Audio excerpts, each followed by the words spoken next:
Welcome, ladies and gentlemen, to the best sports show out. Watching Highly Opinionated, episode 92 is on your screen. I'm your co-host, Josh. Ladies and gentlemen, working with the best co-host in the game. My guy, host of the Club JG podcast, co-host here on Highly Opinionated. What's up, JG? How you doing, my brother? Fellas, what's going on with y'all, man? Middle of the summertime, you know what it is. Good vibes always. How y'all feeling? We are living good. I'm glad to see you guys both have made it back from the summer extravaganza. You feel me? Go ahead, JG. Let people know about the summer extravaganza. Yeah, so your boy JG and your boy Ross, we showed up at the Chris Brown and Usher concert on Monday night at Northwest Stadium over there in Landover, Maryland. Great show. Two iconic legends in the game, in Chris Brown and Usher, and the atmosphere was something else. It was something to behold, I gotta say. Something I to agree. It was an electric atmosphere. behold. Ross said he agreed with everything that you said. Summer extravaganza. I hope you guys had a wonderful time at the R&B Northwest Stadium, the R&B tour, yeah. R&B tour. Chris Yeah. Brown and Usher. Man, that was something special. Ladies and gentlemen, the man, the myth, the legend, the most important guy here on Highly Opinionated, best editor, best producer, the best guy. What's up, Ross? How you doing, my brother? I'm good. How you feeling, Josh? Good. I can't complain. You guys had the summer extravaganza. I'll give you a chance to talk about it. Go ahead, my brother.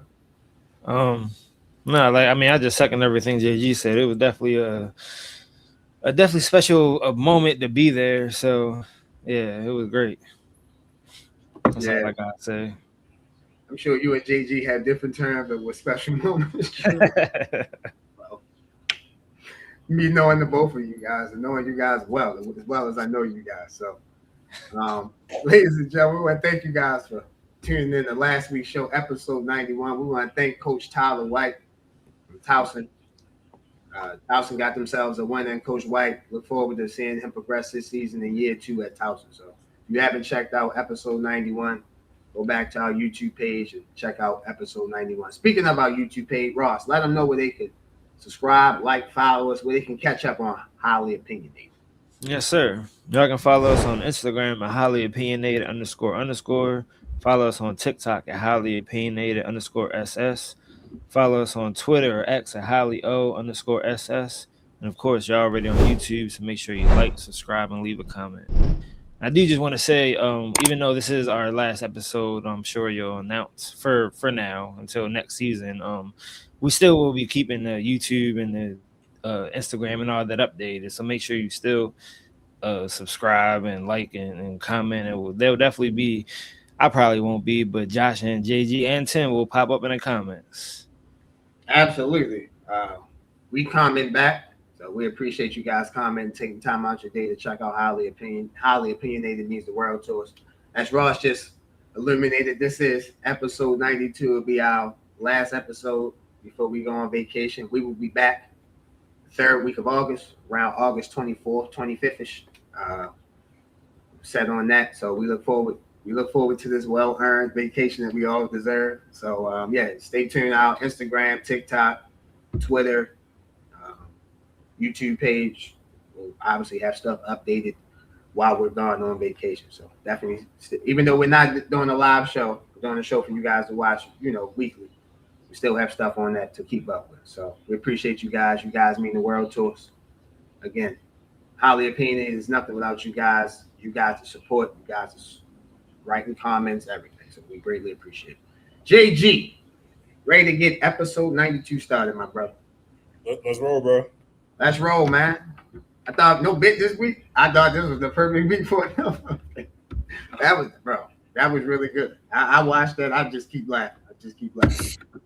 Ladies and gentlemen, we're going to start episode 92 off with sports news. And one of the biggest stories in the NBA, Victor Wembanyama, he re-signs with the San Antonio Spurs. He signs a 5-year, $252 million maximum rookie scale deal. Extension with the player option in his 5th year. Reported by Sham Charania. So, JG, you start us off. Your thoughts on Victor Wembanyama re-signing with the San Antonio Spurs? No brainer from the organization standpoint. San Antonio has never been a team that doesn't not take care of their stars. They take care of their stars early. They don't let a lot of things linger outside of that. Anomaly what Kawhi learned some years back, where there was a little bit of turmoil there between the organization and Kawhi being the best player at the time. But Wembanyama, what did surprise me the most was how early Wembanyama decided to sign this deal. He could have easily held out for a supermax deal upwards to $300 million or $302 million, to be exact. But he decided to leave $51 million on the table for San Antonio to spend. Why would he do that? Victor Wembanyama believes that San Antonio is set up for success now. Like, as we know, this team, and I said this on Club JG, we saw this team just make it to the finals. Some people thought it was a year too early. People thought maybe Oklahoma City was healthy with Jalen Williams and AJ Mitchell. It would be a different story. But nonetheless, San Antonio got there. They see an opportunity here with this young core, with Wembanyama, Castle, and Dylan Harper. And now that Wembanyama is allowing them to have extra cap space to potentially go after another star to add to this already very good team, Wembanyama believes that the San Antonio Spurs are ready to win not just one championship, but multiple championships in this window that he's created. Now, there's some people out here who don't love that Wembanyama's leaving money on the table, particularly the players' union and all that. And I understand from respect. We want all the players to get paid. We want guys, to get what they deserve. We know what Wembanyama is worth more than what that contract is. Some people believe we'll probably make that in endorsements and all that, blah, blah, blah. But the main thing is this guy's choosing winning now. He's choosing to invest in this team around him to bring out the best in him and also bring out the best in the Spurs. He's following Jalen Brunson's, mindset when it comes to the contract. Because as we know, Jalen Brunson also left a good amount of money on the table as well when he signed his long extension with the Knicks. But because he did that, they brought in Karl Anthony Towns, they brought in Mikal Bridges, they brought in a team around Brunson that ultimately became NBA champions that we know today. So Wembanyama's following that blueprint. He believes that the Spurs are destined for that. And I like the move. I'm sure Wembanyama's probably going to get paid handsomely off the court as well, because the guy is already the face of the league, in my opinion, if he isn't already. So the money's coming, but this is a great move from a financial aspect. And San Antonio now has a big responsibility to go and get the right pieces to get them over the hump. So for me, you know me for a long time. When moves like this happen, we obviously knew that the Spurs were going to re-sign Victor Wembanyama. It was just about at what amount in the years. What I mean by years, 5 years, player option, year amount, 252, 320, 330, 340. If he went in there and asked for $1 billion, I would write the check if I was the Spurs. I get it. So obviously he didn't ask for that. So that's good for him. But this move has me, and you know me, I mentioned forward thinking. So what this move tells me is, to me, it's a 3-part effect. So they're obviously going to re-sign. They're thinking about Stephon Castle. Stephon Castle's next. His rookie year is 27-28. Victor's rookie year last rookie year was 26-27. So Castle's deal was coming up. So they're gonna have to re-sign him. After him, in 28-29, Dylan Harper, team option. So making $17 million that year. They're gonna re-sign him. So that's the two parts. They're gonna re-sign Castle, re-sign Harper. We understand that. They're gonna trade De'Aaron Fox. Now the question is when. Now, you mentioned the fact that the Spurs, in my opinion, I think the Spurs peaked a year too early. I shouldn't say peaked a year too early, but I thought they advanced where they got to a year too early. I thought the jump would be next season, not this season. They made the NBA Finals. In part, you can make a case because Jalen Williams and Oklahoma City Thunder wasn't as healthy. They didn't go into that series as healthy as they would have liked to be. So I got you on that. But this sets the Spurs up financially, because when they talk to Stephon Castle, when they talk to Dylan Harper, they're going to use the same model they did with Tim Duncan, to Ginobili, to Parker, and even Kawhi Leonard, because Kawhi Leonard re-signed. They just traded. Our best player is taking less. We can build a team around you. You're going to make this money off. Like Victor Wembanyama, what he turned down with the Spurs, he's going to make off the court, whether that's in France or whether that's with Nike or etc. He's going to make that back. So I'm not counting his pockets, but I don't think he's struggling. You feel me? Same as Stephon Castle, same as Dylan Harper. So when your best player takes less, that sets the market for everyone else. So that allows you to go out and you can still have a Julian Champagne. You can still have a Harrison Barnes. You can go out and sign a Tobias Harris. You can draft 3 rookies. Jaden Quaid, Travis Reed Jr., Malik Brown. They drafted another guy, 4 rookies, including Jacoby Gillespie. So you can build your team out the right way. That's the problem that Oklahoma City is going to have because they gave three guys basically $300 million essentially. They're going to have to, down the line, they're going to have to make that move. That's why I thought the Giannis move would have been perfect for Oklahoma City at that time because they could have got rid of some of that money early. Regardless, they are what they are. So, for me, I love the Spurs.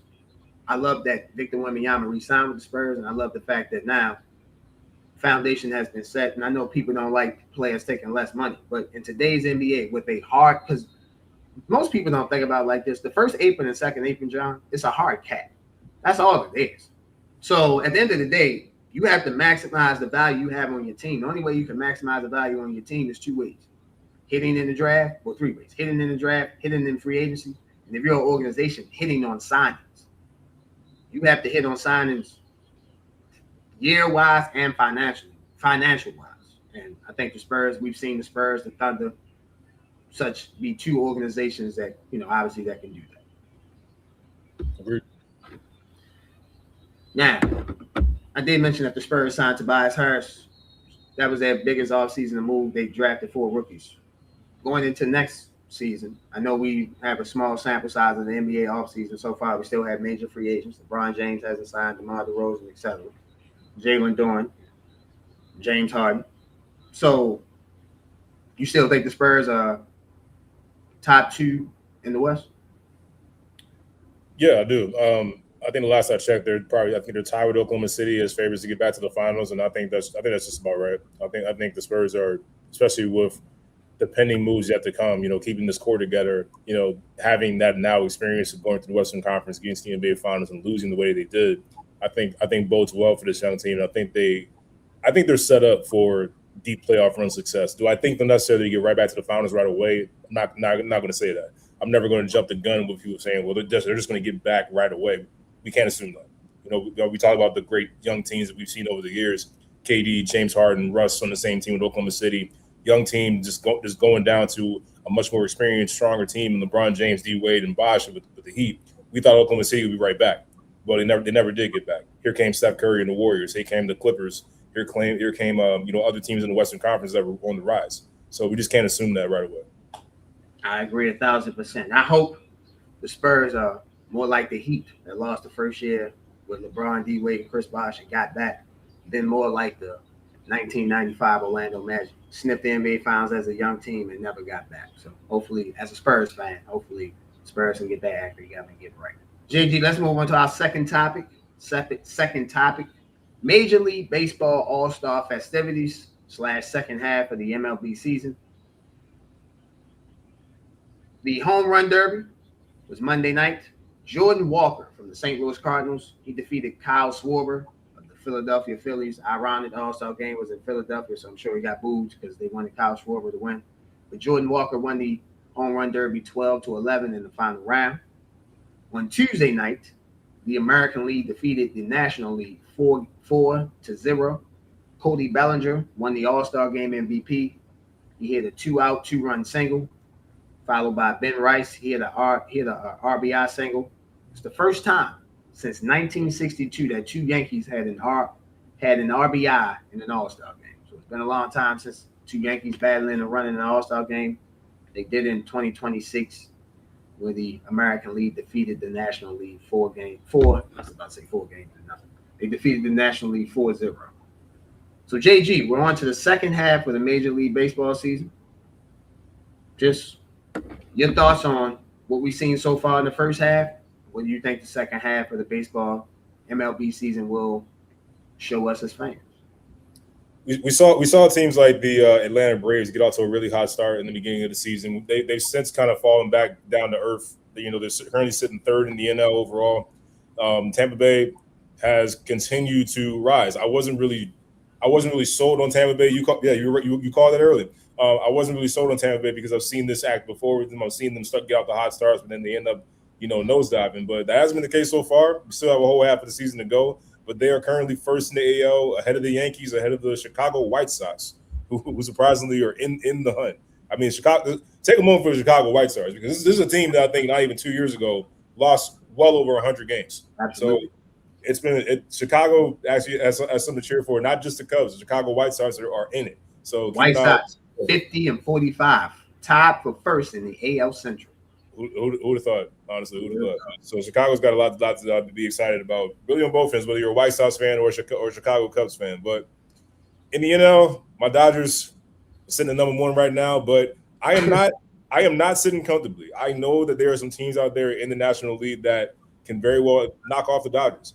I'm looking at the Milwaukee Brewers, who gave me a scare last year in the playoffs. I'm expecting them to do the same thing this season. And the Atlanta Braves, even though they've fallen off, since the beginning of the season, it's once you get to a series, everything changes. So like your best baseball starts to come out, and the best teams play their best at the right time. So right now, I like what my Dodgers are. You can still get better. You want Otani to come back from that little injury that kind of like kept him out of the All-Star weekend.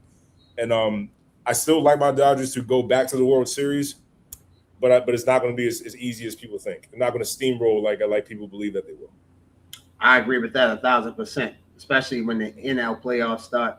You mentioned Milwaukee. You mentioned Atlanta. I'm going to throw two other teams in that hat. Don't forget about the Philadelphia Phillies with that offensive firepower they have in their lineup.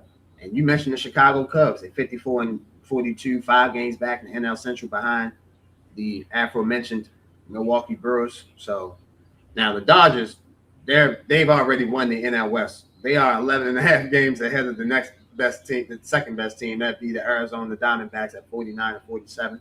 I don't know what that. Hold on though, because last year around this time they had a big lead in the NL West too, and everyone thought they were going to close it out, but then the San Diego Padres closed that gap to literally one to 2 games.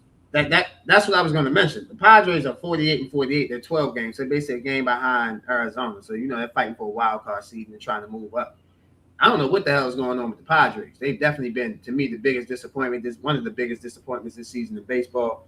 So we'll definitely have to keep our eye out on the Padres, see if they can get it going, and see if they're just going to be floating around 500 for the remainder of the season. I personally hope that I don't have to see the Padres, because every time we get in the playoffs, they are a pain in my ass. As a Dodgers fan. So San Diego, you're my favorite city in the world. I love you so much. Yes, but the Padres are a pain in my ass. No, the Padres and the Dodgers, just like the Brewers and the Dodgers last season, is epic playoff matchups. No matter what the record is, no matter the home field, Padres are winning LA, LA are winning San Diego. So for sure. Now let me move to the AL. To me, listen, somebody's going to win this division. I think the worst division in baseball is the AL West. The Texas Rangers are 49-47. Seattle is another disappointment at 48-49. Houston is 47-51. So someone's going to win that division.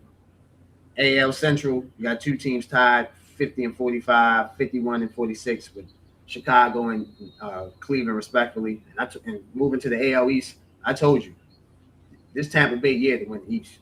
Tampa Bay, the Rays, they're gonna finish out. They're gonna win the East now. I will say, the Yankees obviously don't have their best players. Aaron Judge is out, not been in the lineup for some weeks now, so they'll obviously get him back. But for me, looking at this baseball season, to me, it's going to come down to trades. And I'm looking at Tyreek Skobel, the left-handed pitcher from Detroit. Detroit is 42-52. They have 2 pitchers on their roster. I'll get to the second pitcher name in a second. They're 44-52. They're going nowhere fastly, or going nowhere slowly, I should say. So for me, I think that whoever can get Tyreek Skobel, and whoever could get Casey Mays, he's a right-handed pitcher on Detroit. You get one of them to enforce in your lineup, I think you should be good.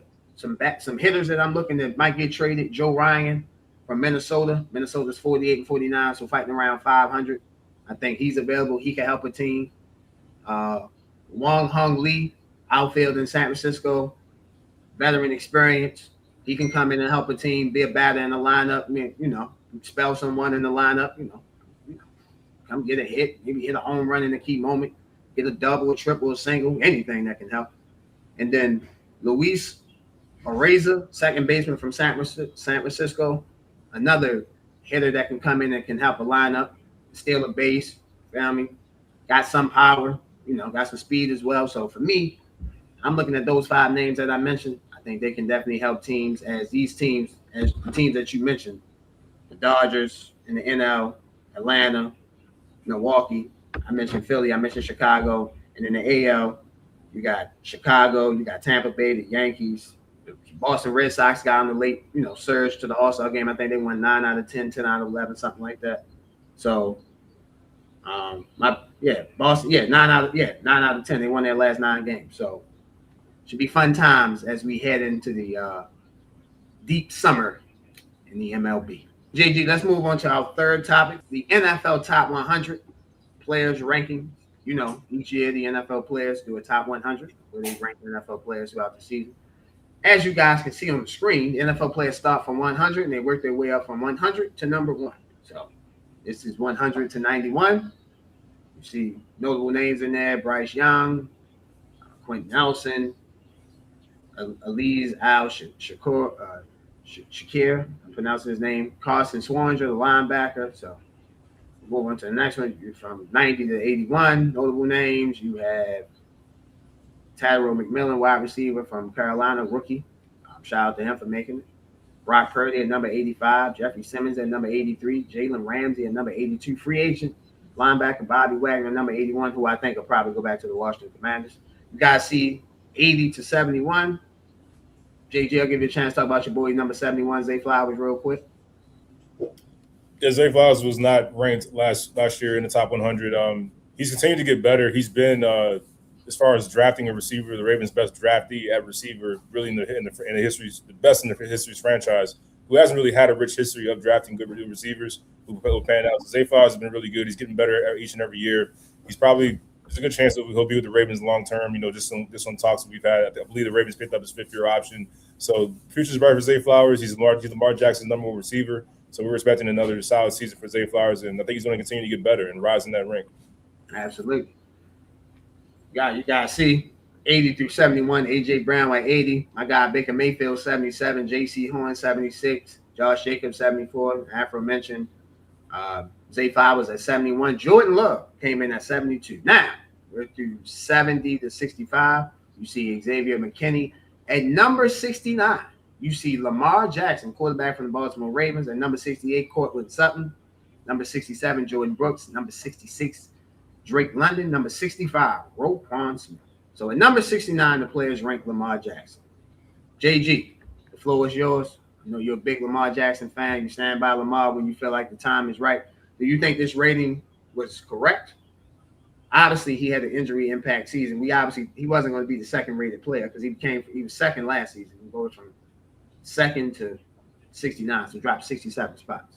So was the rating correct?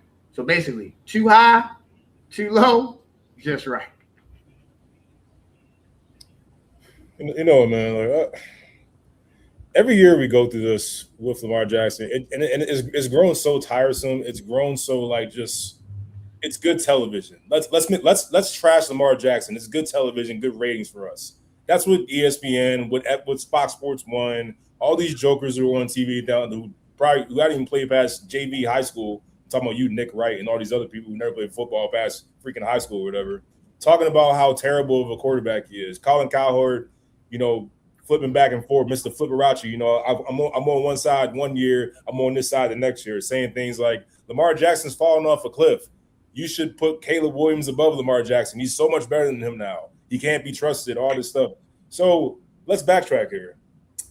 He was number 2 behind Saquon Barkley last year. Missed some games. Did y'all know that the Ravens had a chance to actually make the playoffs after starting off 1-5? Do you know how many teams even have a chance to do that after starting off 1-5? Not many.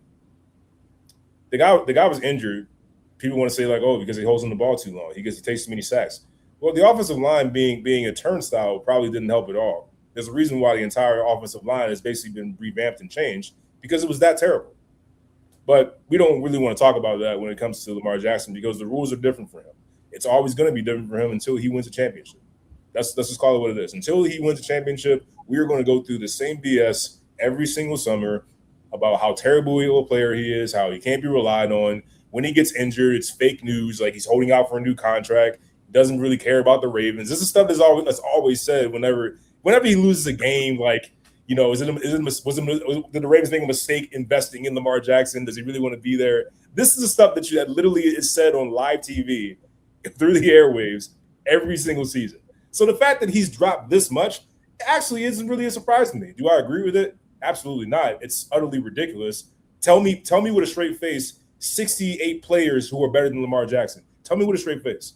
and I'll call you a liar to your face. I'll call you a liar because even you don't believe it if you try to give me that.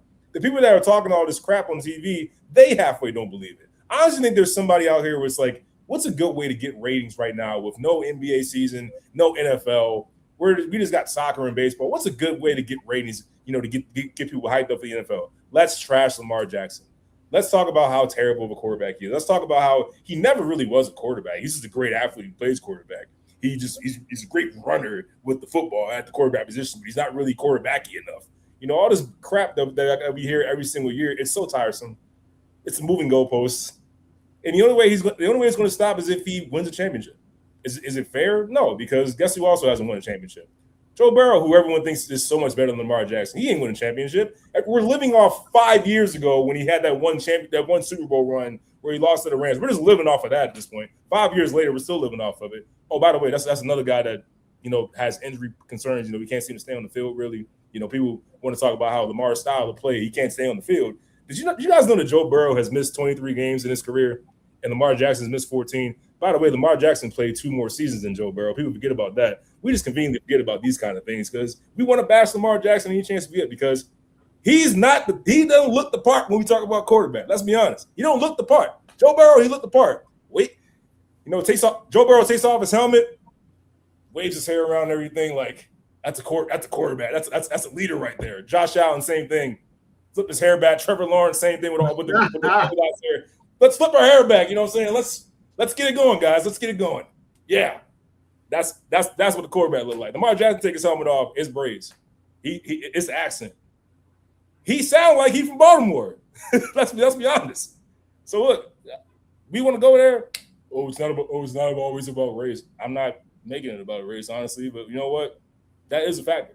We can act like it isn't, but it is. Tell me, does any other quarterback get talked about the same as Demar Jackson?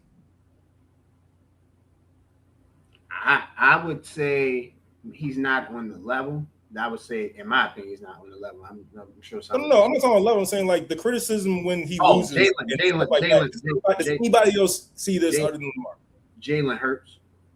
Oh, I'll give you Jalen Hurts, and I hope we can get to him too because I got something to say. We will get to him, and let's talk about it. We'll get to Colin. We'll get to all that. I got you. Yeah, I got something to say about all that for sure. But you asked the question.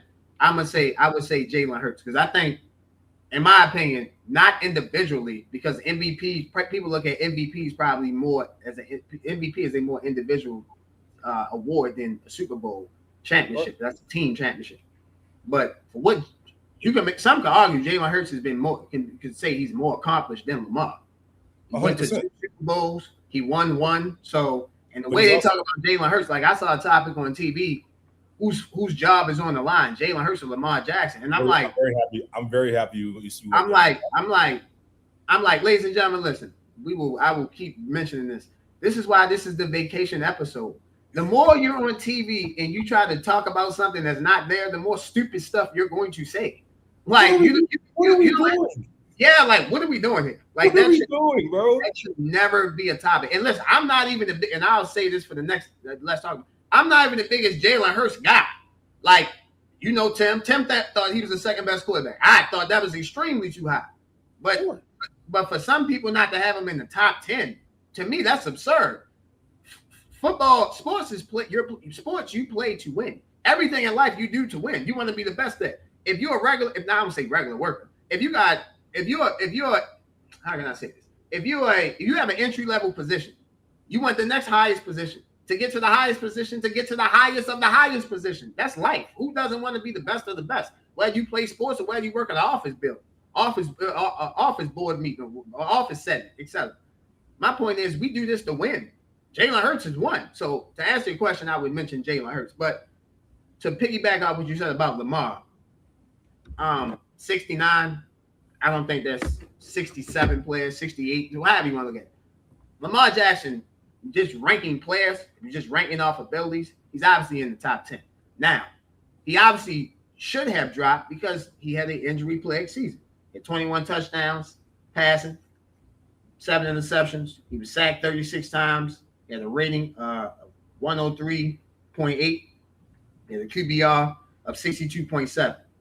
He ran for the fewest yards of his career. He had 349 yards, 67 attempts. When he had 2 rushing touchdowns, he fumbled twice. Hey Josh, that QBR you just mentioned, do you guys know that's still ninth in the NFL?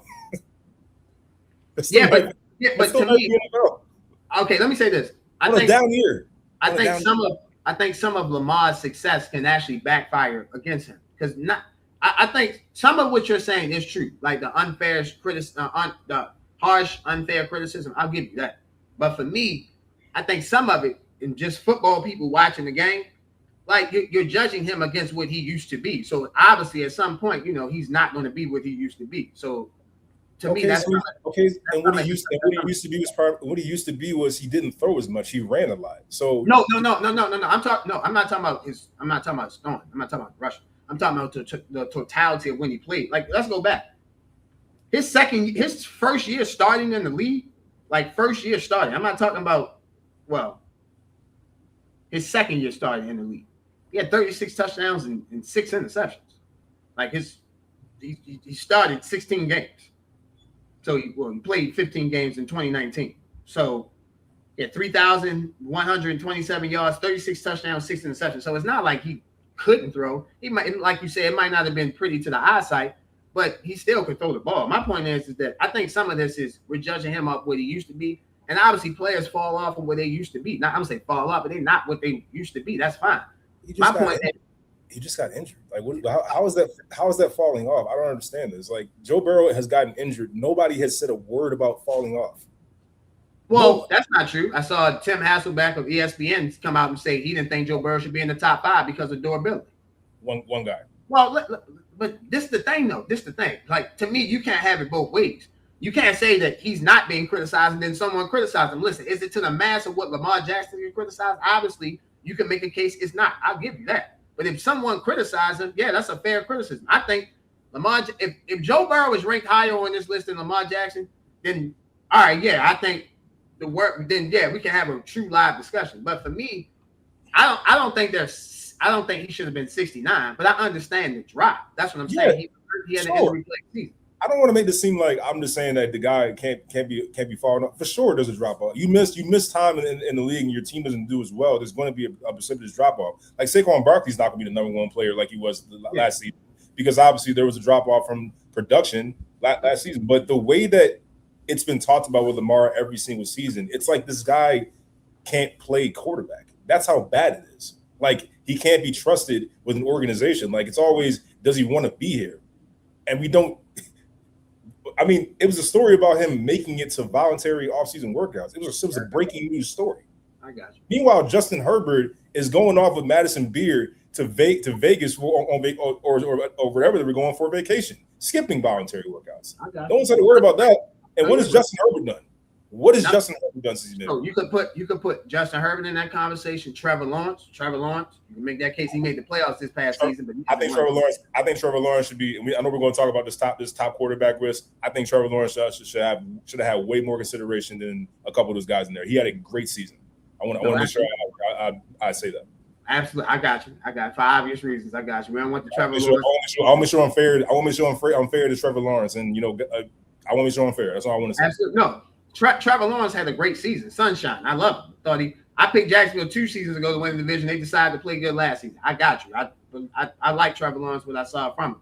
But my point is that, again, there are guys that have done more in the NFL than what Trevor Lawrence has done. The guys that have done more in the NFL than what Caleb Williams has done, etc. So, for me, again, I get your point about Lamar's harshly criticized. Absolutely. I think some of it is fair criticism. I think most is unfair criticism, especially now in the summer, because there's nothing to talk about. So now you got to go to the greatest hits. The greatest hit in basketball, LeBron's a free agent. What are we going to do with that? Greatest hit in football, Jalen Hurts, Lamar Jackson, Patrick Mahomes, the quarterback. So you know how this works. So, and I think, again, if one person criticized or 50 million criticized, fair criticism is criticism. Now, it means more coming from 50 than 100, than 500 than 1. But still, Joe Burrow and Lamar Jackson, they both have been injured during their career, and I think that's a fair question to ask about both. Can they consistently stay healthy? I think that's a fair question. I'll say this forever. Let's talk about it. I'll say it. Our last topic for sports news. JG, as I mentioned before, the Open Championship is July 16th through the 19th.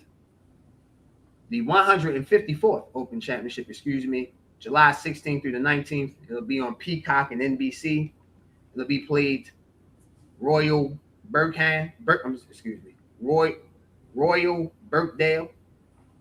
in England.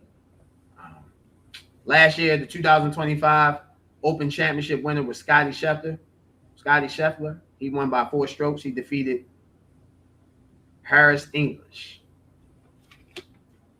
So, first round starts Thursday, July 16th. The final round is Sunday, July the 19th. And as I mentioned, the Open Championship is on Peacock and NBC. JG, quick prediction on who you think wins the 154th Open Championship.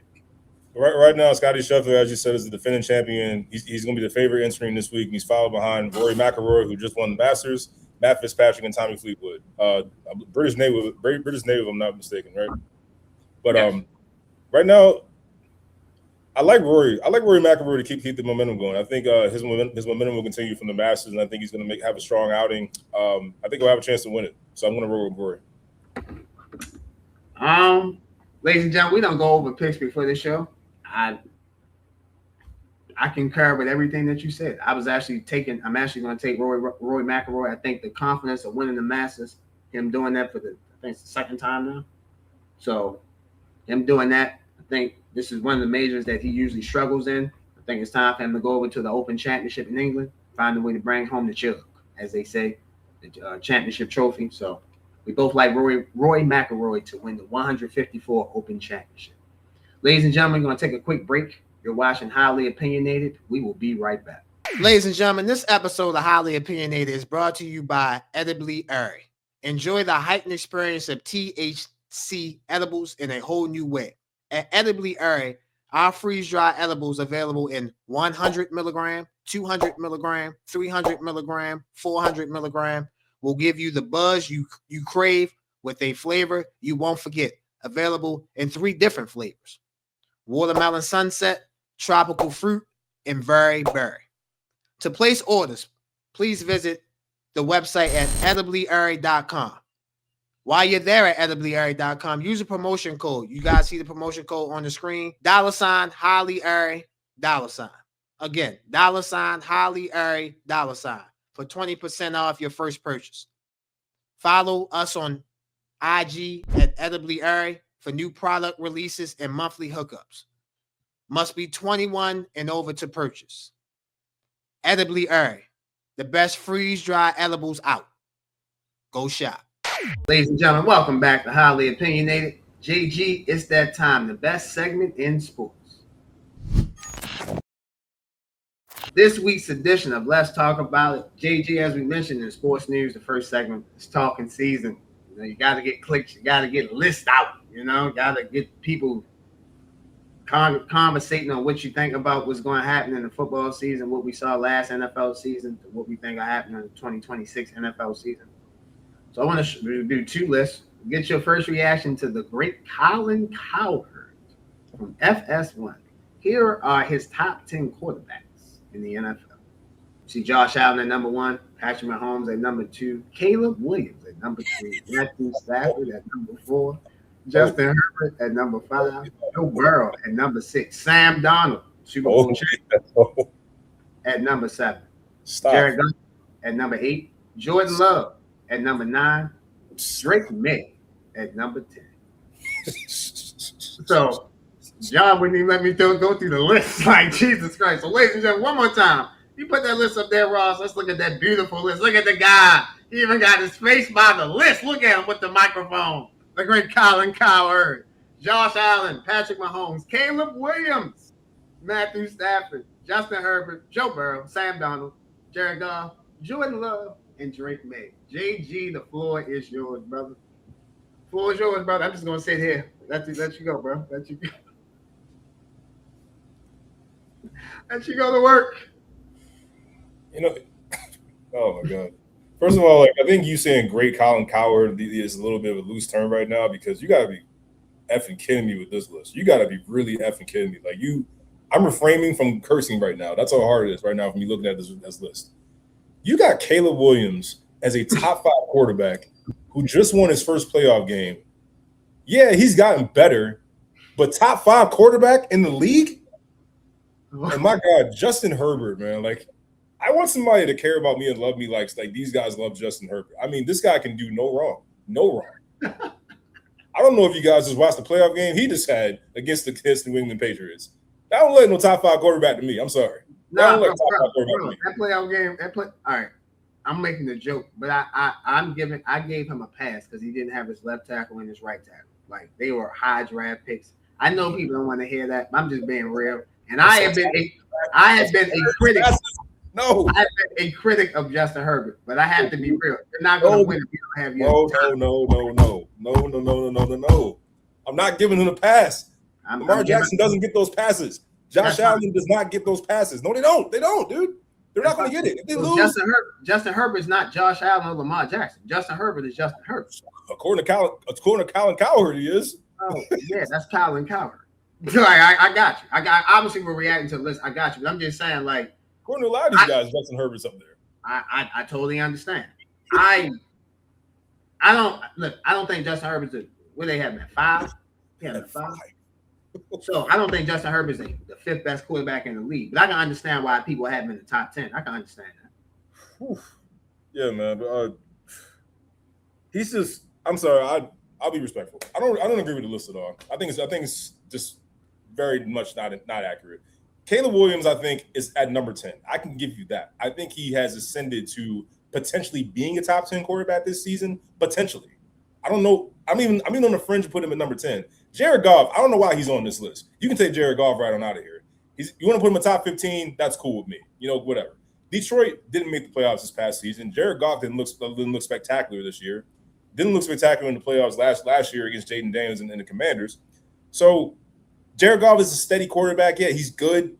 He's a solid stabilizing quarterback that you can have for your team that you can win with. But I don't have him as a top 10 quarterback. And then the obvious thing here, Lamar Jackson not being in the top 10 list. Colin Cowherd has just lost his damn mind. It said that Lamar Jackson is falling off of a cliff. Just flat out forgot how to play football. The injuries that he sustained his career's finished. He's falling off a cliff. Sell your stock now. So that's no surprise from Colin Cowherd. He flips one way one year, flips to another the next year. So, but again, we're in that time, and Josh, you said it so eloquently. We're in a time where the more you're on air, the more stupid your takes become. And again, I genuinely believe that to get good television ratings at this time of the year, let's talk about LeBron James and let's trash Lamar Jackson or Jalen Hurts, because that's again what we're doing here. You're out of your mind. Look, Caleb Williams is going to be a very good quarterback. I very much believe that. I think Chicago has found their quarterback. They really have never had one, forever. So I think they found it in Caleb Williams. I think he's going to be good for them. He's not a top 5 quarterback. Not right now. I'm sorry. I'm fine with Josh Allen, Mahomes. I got you. I'm cool with that. I'm all right with that. Josh Allen's playing good football, even though he just came off a four turnover playoff game against the Denver Broncos and failed to cash in with Mahomes, Lamar, Burrow, and they were all out of the playoffs, and everyone was talking about this is Josh Allen's best chance he'll finally get one. And then he has 4 turnovers against the Denver Broncos. Good defense in Mile High. I got you, but nonetheless, do that good, and your adversaries, who everyone talks about when they talk about your name, you didn't get it done. You lost to Bo Nix and the Broncos. But we give Josh Allen a pass because he's Josh Allen. He can't do no wrong. He's Josh Allen. But I'm fine with keeping him at number 1. I got a huge problem with Caleb Williams and Justin Herbert being in this top 5. I think Jared Goff doesn't need to be on here at all either. But you know what? It's that time of the year. Colin Cowherd is just trying to keep his ratings up and everything. Because anybody really watching right now, it's a dying breed over there at Fox Sports 1. So he's got to figure out a way to keep the shock and awe going. Damn. Ladies and gentlemen, JG on what he thinks about Fox Sports or what? Oh my God. Dying breed. Dying breed. Oh man, wait till if you guys can hear what he says about Nick Wright off camera. Oh my Lord. Mercy. Woo. I'll say it on camera. Oh yeah, we good. We want to get Nick on the show one day. So we don't want to listen. I'm not the biggest fan either, but I understand what that would do for the show. So we want, we're gonna be respectful of that. But listen, Some of your feelings on Nick, I can carry, especially on basketball. I got you on that. Now, let's do football. Move back to this. One more time, Ross. You put this list up one more time. I'll talk over the list. Obviously, the biggest, there are two big problems. There are so many errors with this list that it's really egregious. One, Lamar Jackson should obviously be on this list. Joe Burrow is too low. Joe Burrow should be ranked higher than Justin Herbert. The fact that Justin Herbert is somewhat injury prone too. He's just Iron Man. He just plays through it, but he gets injured too. Most people don't talk about that as well. Now he plays through it, but he's hurt half the time as well. Matthew Stafford, you can make a case Matthew Stafford should be number one on this list. Now you can't. Now people want to do it because of age. Matthew Stafford just won the MVP. If I'm not mistaken, he just defeated Caleb Williams in the playoff game. So I don't know how Caleb Williams is ranked. That has to be projection because they can't be right now. I think Matthew Stafford is a better overall quarterback than Caleb Williams right now. For me, I like Sam Darnold being on this list. When we come back from break, we'll have our top 10 quarterback list. I'm just letting y'all know now. Sam Darnold was on my list. He won a Super Bowl. He had two great seasons, one with Minnesota, and then followed that back up with Seattle. Got them to a Super Bowl. Wasn't the key member, but played a valuable part in getting them to the Super Bowl and winning it. So he should be on this list. For me, the guy I struggle with is number 9, Jordan Love, Mr. Jekyll and Hyde. Like sometimes you're gonna get Jordan Love, you're gonna get J-Lo, and then you're gonna get Jordan Love. J-Lo, that's Jennifer Lopez. You feel me? You're gonna get that's J-Lo. J-Lo. Ooh, look at J-Lo. And then Come on, man. Jordan Love. There go Jordan Love. That's J. That's Jordan Love. That's Jordan Love right there. You feel me? Show your love. No, we don't need no love. We want J-Lo. So when he plays at his best, it's J-Lo. When he plays at his worst, it's Jordan Love. And that's what the hell. I don't know. I can't rank him in the top 10 because he's absolutely Mr. Jekyll and Hyde, Mr. Jekyll and Low. So for me, with Colin's list, that I disagree on. Those are some of the glaring errors I think that he has on his list. But again, it's his list. He has every right to put Throw it away. Throw it away. Like, throw that entire list away, dude. I'm sorry. Just throw it away. I can't be mad at you. Now, we had another list come out. The ESPN's Jeremy Fowler. Oh boy. He talked to NFL executives, coaches, scouts to help rank the top 10 players at their position. And they do it for all positions in the league. All positions. Offensive lineman, wide receiver, running back, defensive lineman, linebacker, offside linebacker, offside linebacker, corner, safety, etc. So for me, as you guys see, most people get excited about the quarterback list. So here's how the NFL executive, coaches, and scouts rank the top 10 quarterbacks. You have Josh Allen at number 1, Patrick Mahomes at number 2, Matthew Stafford at number 3, Joe Burrow at number 4, Lamar Jackson at 5, Dak Prescott at 6, Justin Herbert at 7, Drake May at 8, Jared Goff at 9, Caleb Williams at 10. Now, honorable mentions, you had Sam Darnold, Jaden Daniels, Jordan Love, Brock Purdy, Baker Mayfield, Trevor Lawrence, and Jalen Hurts.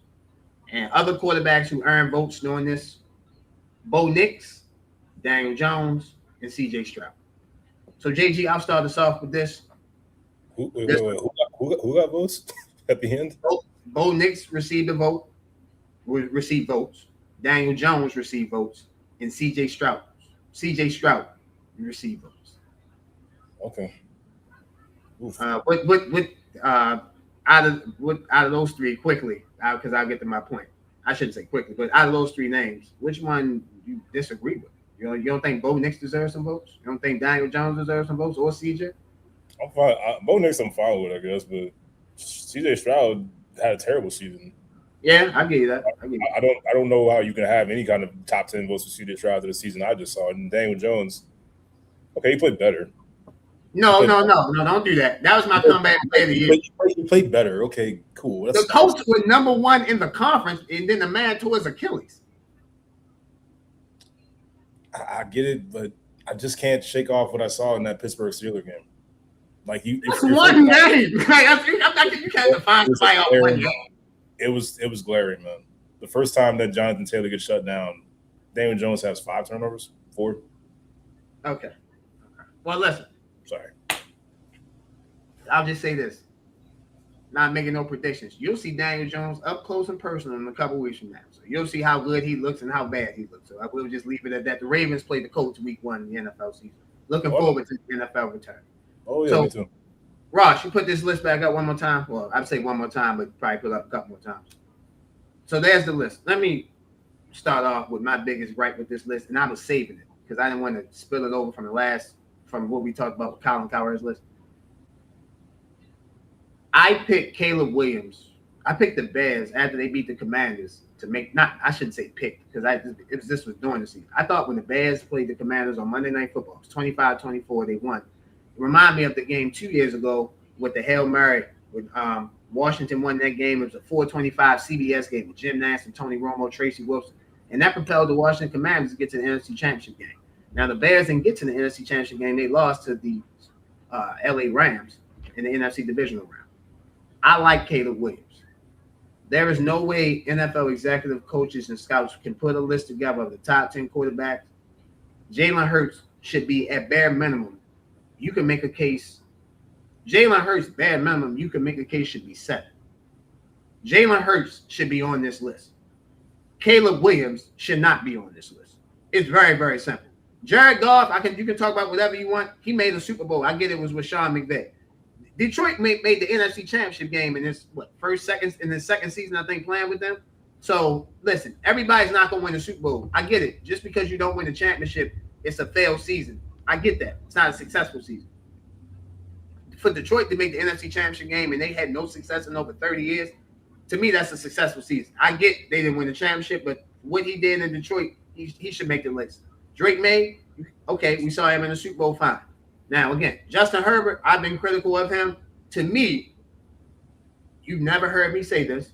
I think this upcoming season, to me, is the real make or break season for me with Justin Herbert. I'll leave that for that.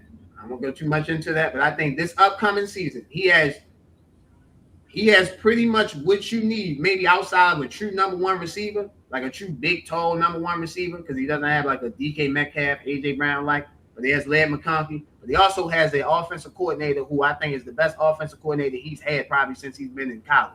And that's Mike McDaniel. So I like that pairing. So I don't have a problem with Herbert being 7. Dak, we know what he does.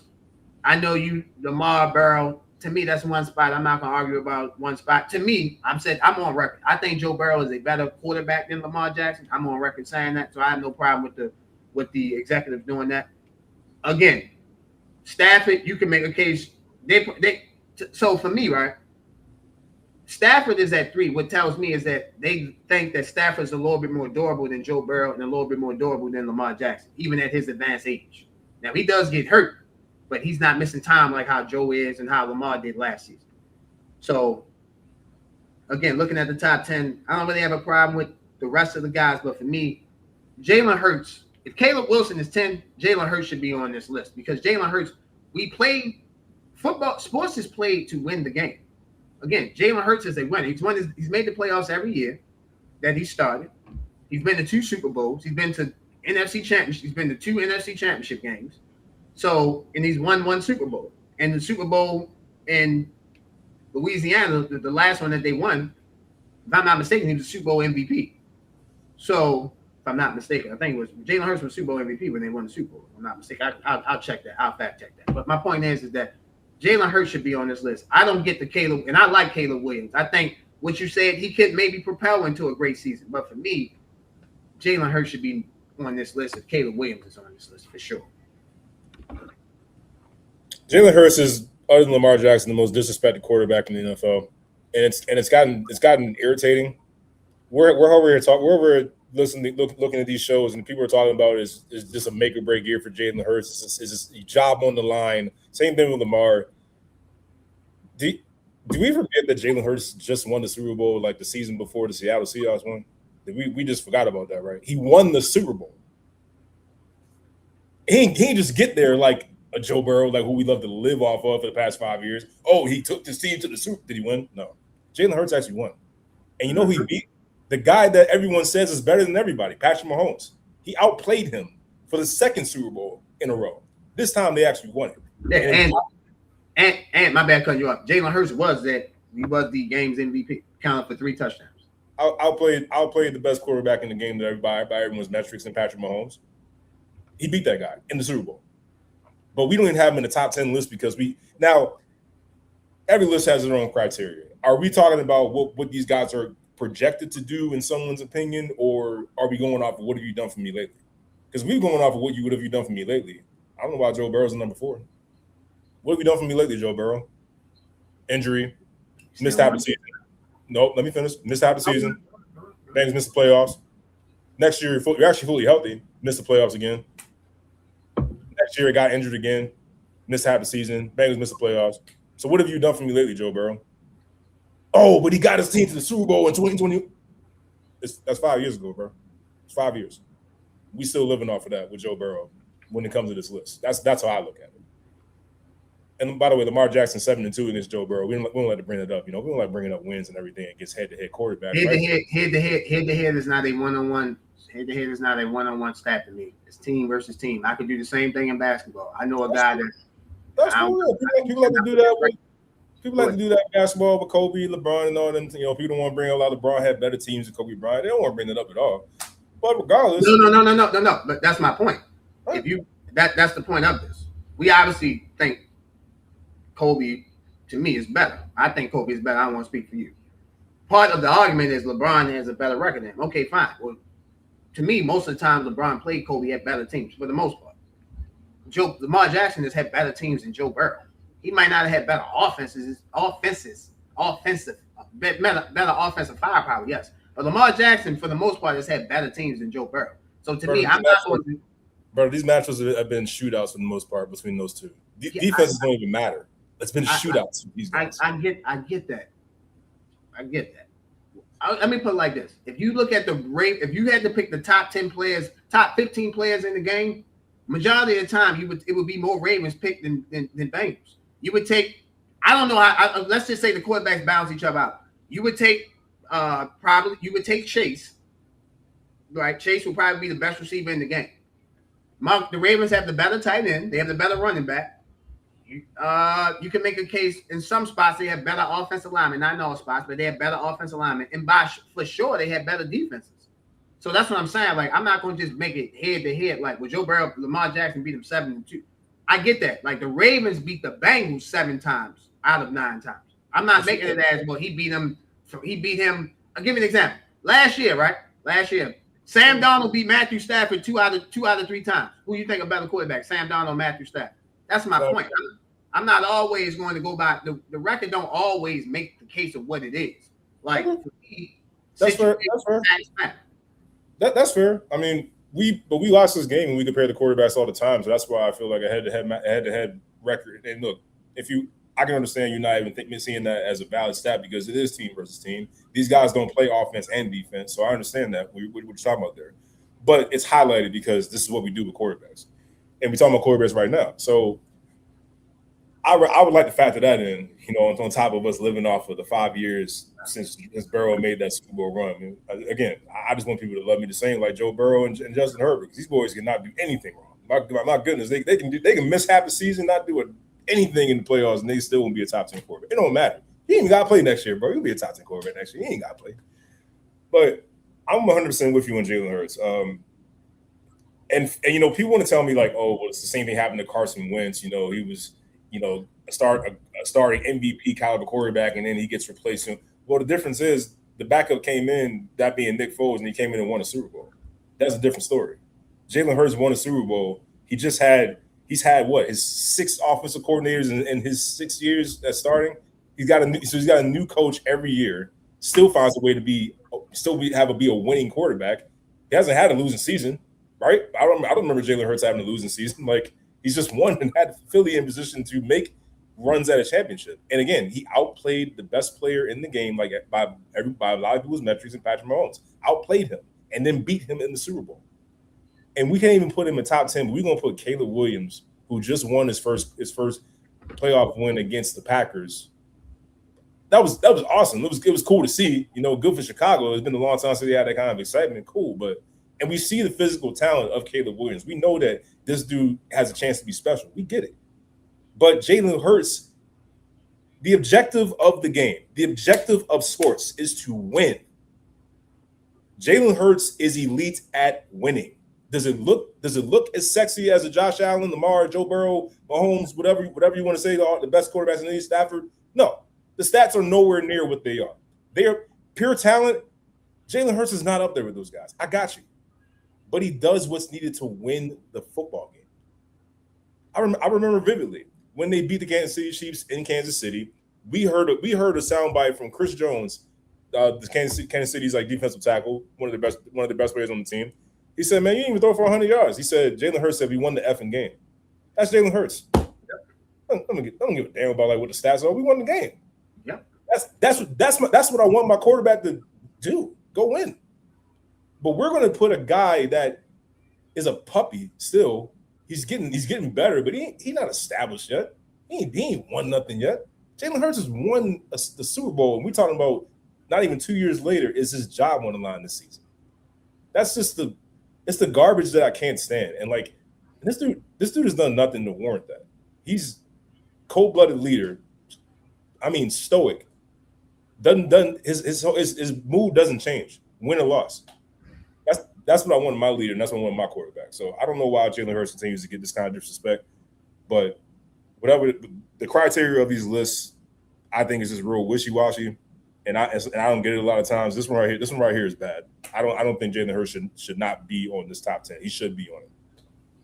I agree 1,000%, my brother. Again, you, as the great Herm Edwards said, as he was coaching the New York Jets, you play to win the game. All lists should be compelled about the best players to help me win the game. Not the best player that looks sexy, not the player that can throw the furthest, not the player that you put his hand behind his arm, he can throw the ball, he do this, he can throw the ball with his elbow. That don't matter. Winning the game matters. And again, it's just hard for me to put a top 10 list. I never thought he was the second best quarterback in the league. I thought that was asinine. But to not have him on the top 10 list, that's asinine as well. So if I called out the irregular of him being top 2, I have to call out the irregular of him not making the top 10. That's absurd to me. He should be on the list.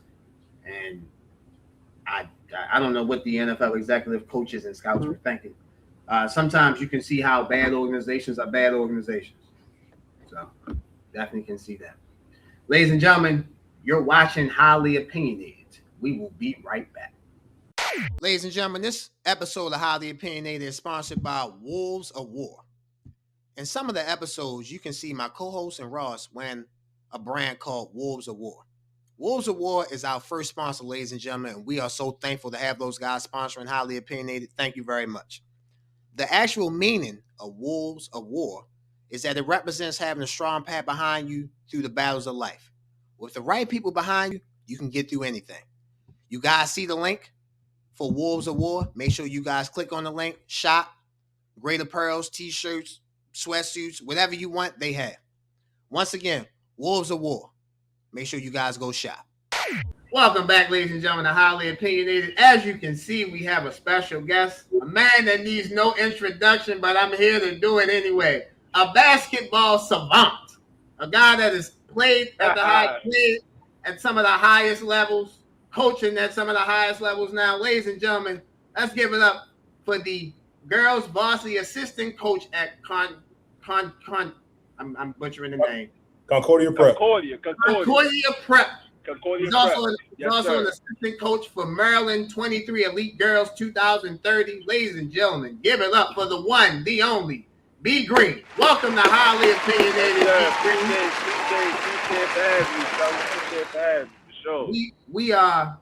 We are blessed to be in the presence of greatness, brother. We tried to set this up before, man. I just want to say, bro, all love. Thank you for doing what you're doing. You're doing an amazing job coaching these young ladies. Keep up the amazing work, my guy. Yes, sir. Appreciate that. JG, I'll let you start us off with the first question, my brother.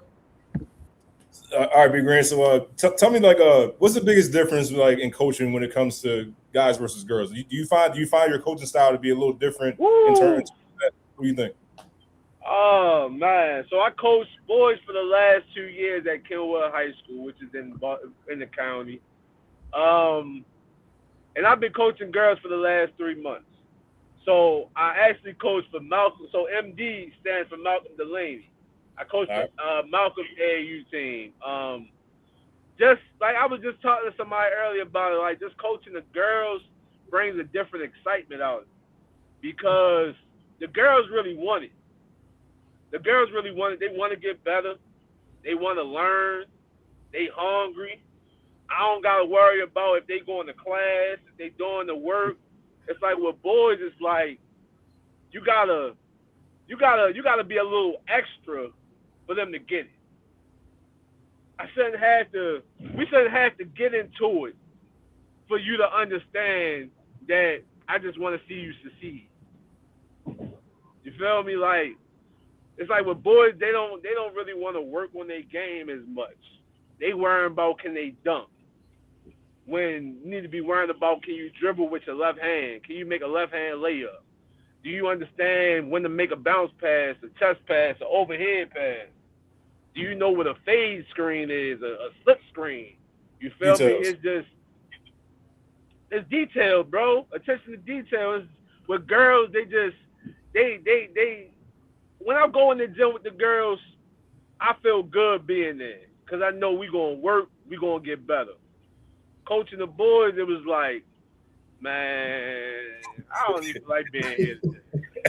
And it's different than when we was coming up, bro. Like absolutely, we slept in shit basketball or whatever sport we played because they say NBA is a crack dream. Shit, we all was crackheads then. absolutely. We all had that dream. You feel me? We all had the dream of going professionally. A lot of us didn't even know what no overseas or FIBA was when we was in high school. We were trying to make the NBA. You feel me? But a lot of us went overseas and made some money playing. You feel me? At the highest level. I use Malcom for an example. Malcom was the best point guard overseas for years. You feel me? Donte done played overseas. John Selby done played overseas. Will Barton. Absolutely. DJ, I could go on and on. On and on. You feel me? But we had Ziggy Reed on the show a couple episodes ago. He played overseas.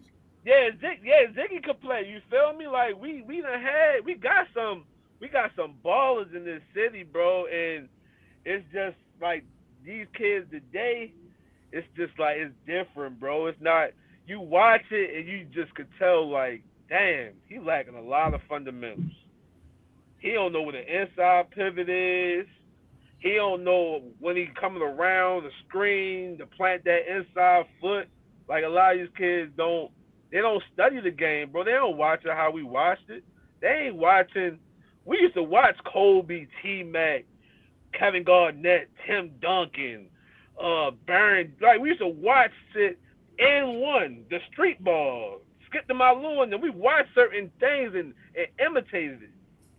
These kids watch it, and they watch for the highlights. Yep. When we watch the work on our game, we watch to add moves to our bag. Watching the Dirk Nowitzki shoot a one-leg fadeaway. Now all of us want to try to do that shit. So we in the gym, we working on that move. You feel me? So when we get in the game, our coach can't say, "Why are you shooting that shot?" Because I work on it. Exactly. Versus these kids now, they want to do certain moves that they don't even work on in the gym or even at their own home work on. You feel me? So it's just like I said, coaching the girls just bring a different enjoyment out of me, bro. And it makes me want to go in the gym. I'm in the gym every day since I started coaching girls, bro. I was in the gym yesterday on my birthday. That's what's up. You feel me? Like the girls like, Coach, be you here on your birthday? I'm in that bitch for 3 hours on my birthday because at the end of the day, I want to see y'all succeed. I already played. I already had my enjoyment. I got hurt, whatever. But at the end of the day, I'm going to always get my knowledge, especially, shit, that's work. You feel me? I'm a worker. Let's get better each day, you know? So, absolutely. Like I said, coaching girls, it just brings a different excitement out of me, bro. And I could be in the gym for 5-6 hours with the girls, and it feel like I was only in there for an hour. Absolutely. You're a basketball trainer for Respect the Craft. Respect the Craft is it really started out as Respect the Code. It's like a brotherhood. You feel me? Respect the Craft. I switched it around as I became a trainer. You feel me? Because it's my craft, and I love it. You feel me? And if a person know my name in this city, they know it's a respect issue with me. You feel me? Like I done been the player that probably only got 2 shots in the game, but I got 5 blocks, 15 rebounds, 3 steals, 6 assists, and I'm on a winning team. I'm playing with a McDonald's All-American and a motherfucker going to Virginia Tech. I ain't gonna get that many shots. Yeah. Hey, you gonna know who I am by other things on the court. Scoring ain't everything. I don't need to get my shots to shine.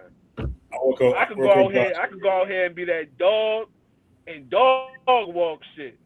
And a motherfucker in the stands is going to appreciate that because a lot of people don't know how to become a star in their own way. Their role, yep. And Josh, real quick, yeah. I want to say, like, I want to co-sign what this man is saying. I knew who this dude was, and that he wasn't shooting that many shots, but I knew who he was, and we knew that he was on the floor because he did the dirty work. He rebounded, he got steals, everything he said. That's who he was, and that's part of the reason that why those Towson Catholic teams are so good. You had the stars. You had Malcom. We're gonna get into this, like, a little bit later with TC. Yeah, we're gonna get into that. We're gonna get to that. That's one of the best high school basketball teams God ever put together. But you hit on the head. A star in your role, and that's exactly who B. Greene was. And I always respected that for sure. But we're gonna get into that a little bit later. And B. Greene, let me just say this. Let me say this. And let me give you more flowers. So when I got into high school, I obviously I went to Cowherd with John. So I know who Towson Catholic is. I went to TC. The person that bro, you're a phenomenal basketball player. You're a phenomenal coach. I get that. But the interactions that me and you have, the relationship that me, you're a phenomenal person, which means that you're going to be phenomenal at everything else that you do. Bro, you about winning. You about setting things up, setting people up, not for yourself for personal gain, but for them to win. And I love you. I love what you said about this generation of coaching boys and coaching girls. B. Greene, you said it, bro, I'm 5'5". I can't dunk on you and John if I had a fucking trampoline under my damn feet. But the point is, though, I slept, bro, when I thought basketball was going to be something for me, I slept in the gym. I slept on the concrete. I slept on the cement. Like, I broke my hand playing basketball. I would break my hand again. I would break my hand again today, tomorrow, next week, next year playing basketball. My point is that, and I know that, like, and every generation goes through this. Man, the old generation hating. No, we not hating. We just trying to give you the wisdom that was passed down to us. And we looked at it as at the beginning. John will tell you, B. Greene, I know you like we looked at it as hate. No, it's not hating, it's love. Because guess what? In order to get where B. Greene is at, you have to live through trials and tribulations. Not just in basketball, but in life. A lot of lessons that basketball coaches give you. The best lessons aren't basketball lessons. They are life lessons that you can use on the basketball court to be successful. So, B. Greene, I just want to give you your flowers, bro. You do an amazing job. You're a hell of a person. I appreciate that, bro. I appreciate that, man. Like, keep doing what you're doing. Now, you mentioned that, you only got 2 shots. I feel like when you mentioned that was a segue for me to set up who the hell you played with in high school. So, this man played on the 2007 Towson Catholic team. Ladies and gentlemen, he played with Malcom Dulany. Brother went to Virginia Tech. Malcom Dulany was Baltimore Sun Player of the Year, BCL Player of the Year, all BCL tournaments, all ACIT, Played with Donte Green, your cousin. He was a McDonald's All-American.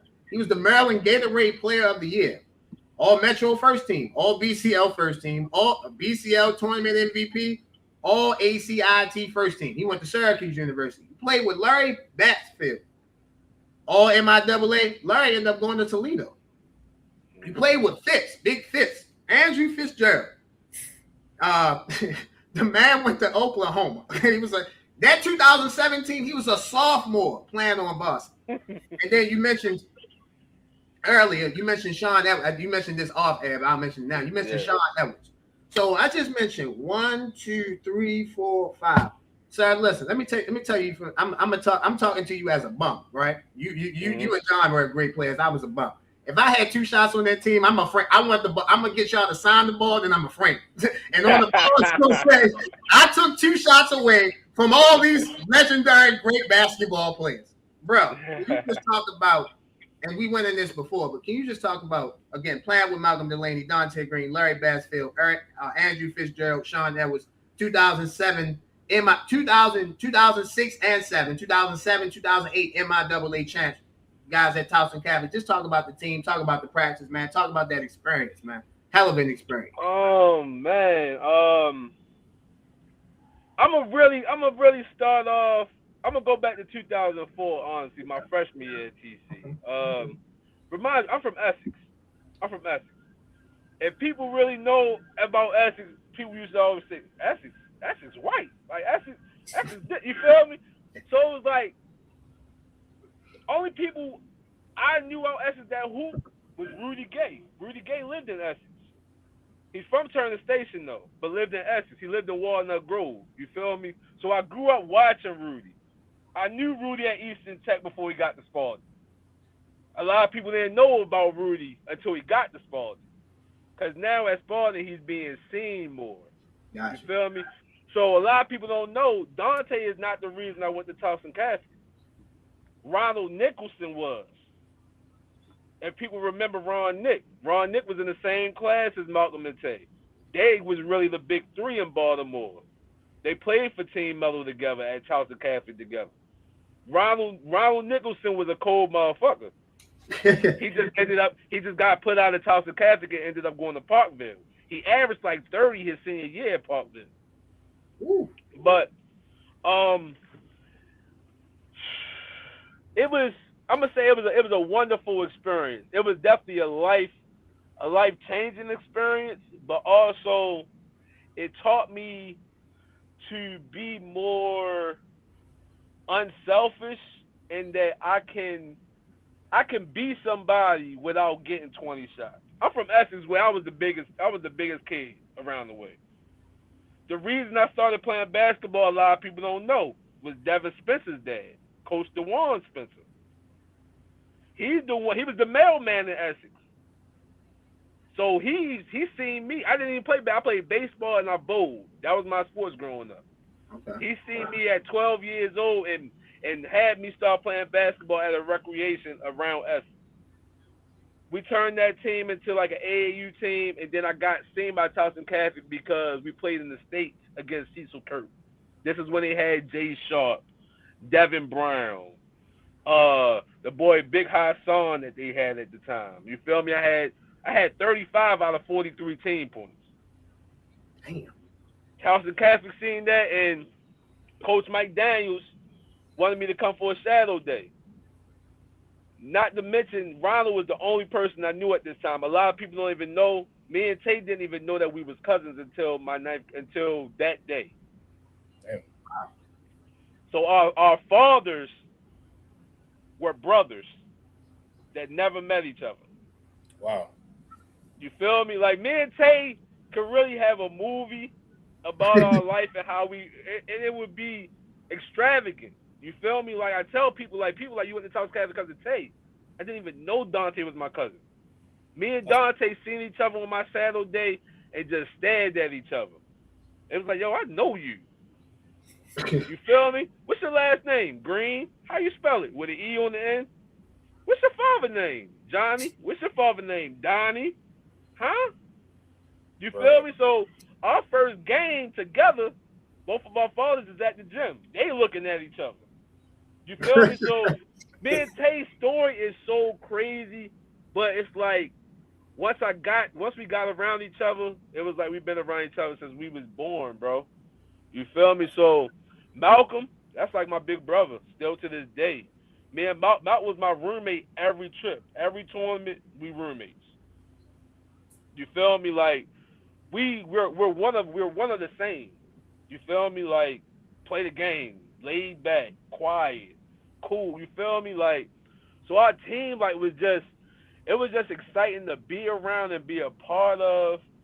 So that 06-07 year, I don't call us the best. I don't say we're the best, but I definitely say we top 3 greatest high school team of all time. I will give people the Dunbar off the strength. A lot of them made the NBA. I feel if our team played in their era, we would have all made the NBA. I got you. You feel me? That Doug team with Gerald, Joey, Tyler, I will put them. I can't. It's hard for me to put them above us just because of the competition we played. Yeah. Our strength of schedule.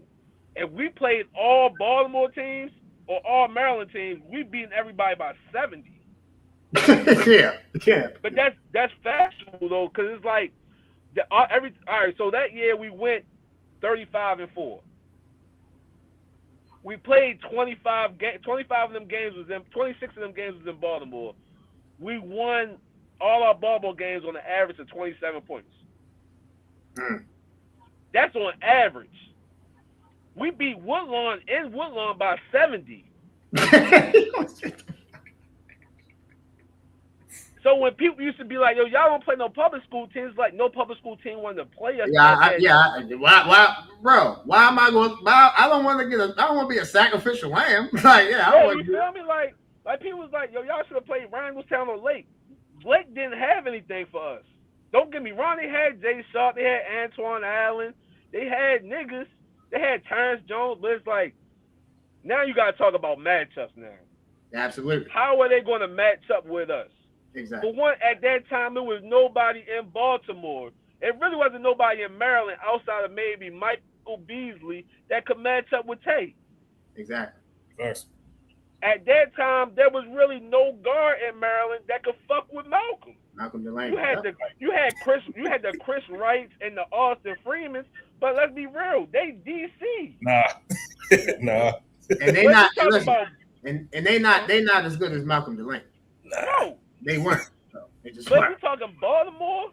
There was no comp. Like, I used to hate when people would hate on Tay and Malcolm. Like, they ain't like that. How? Shit.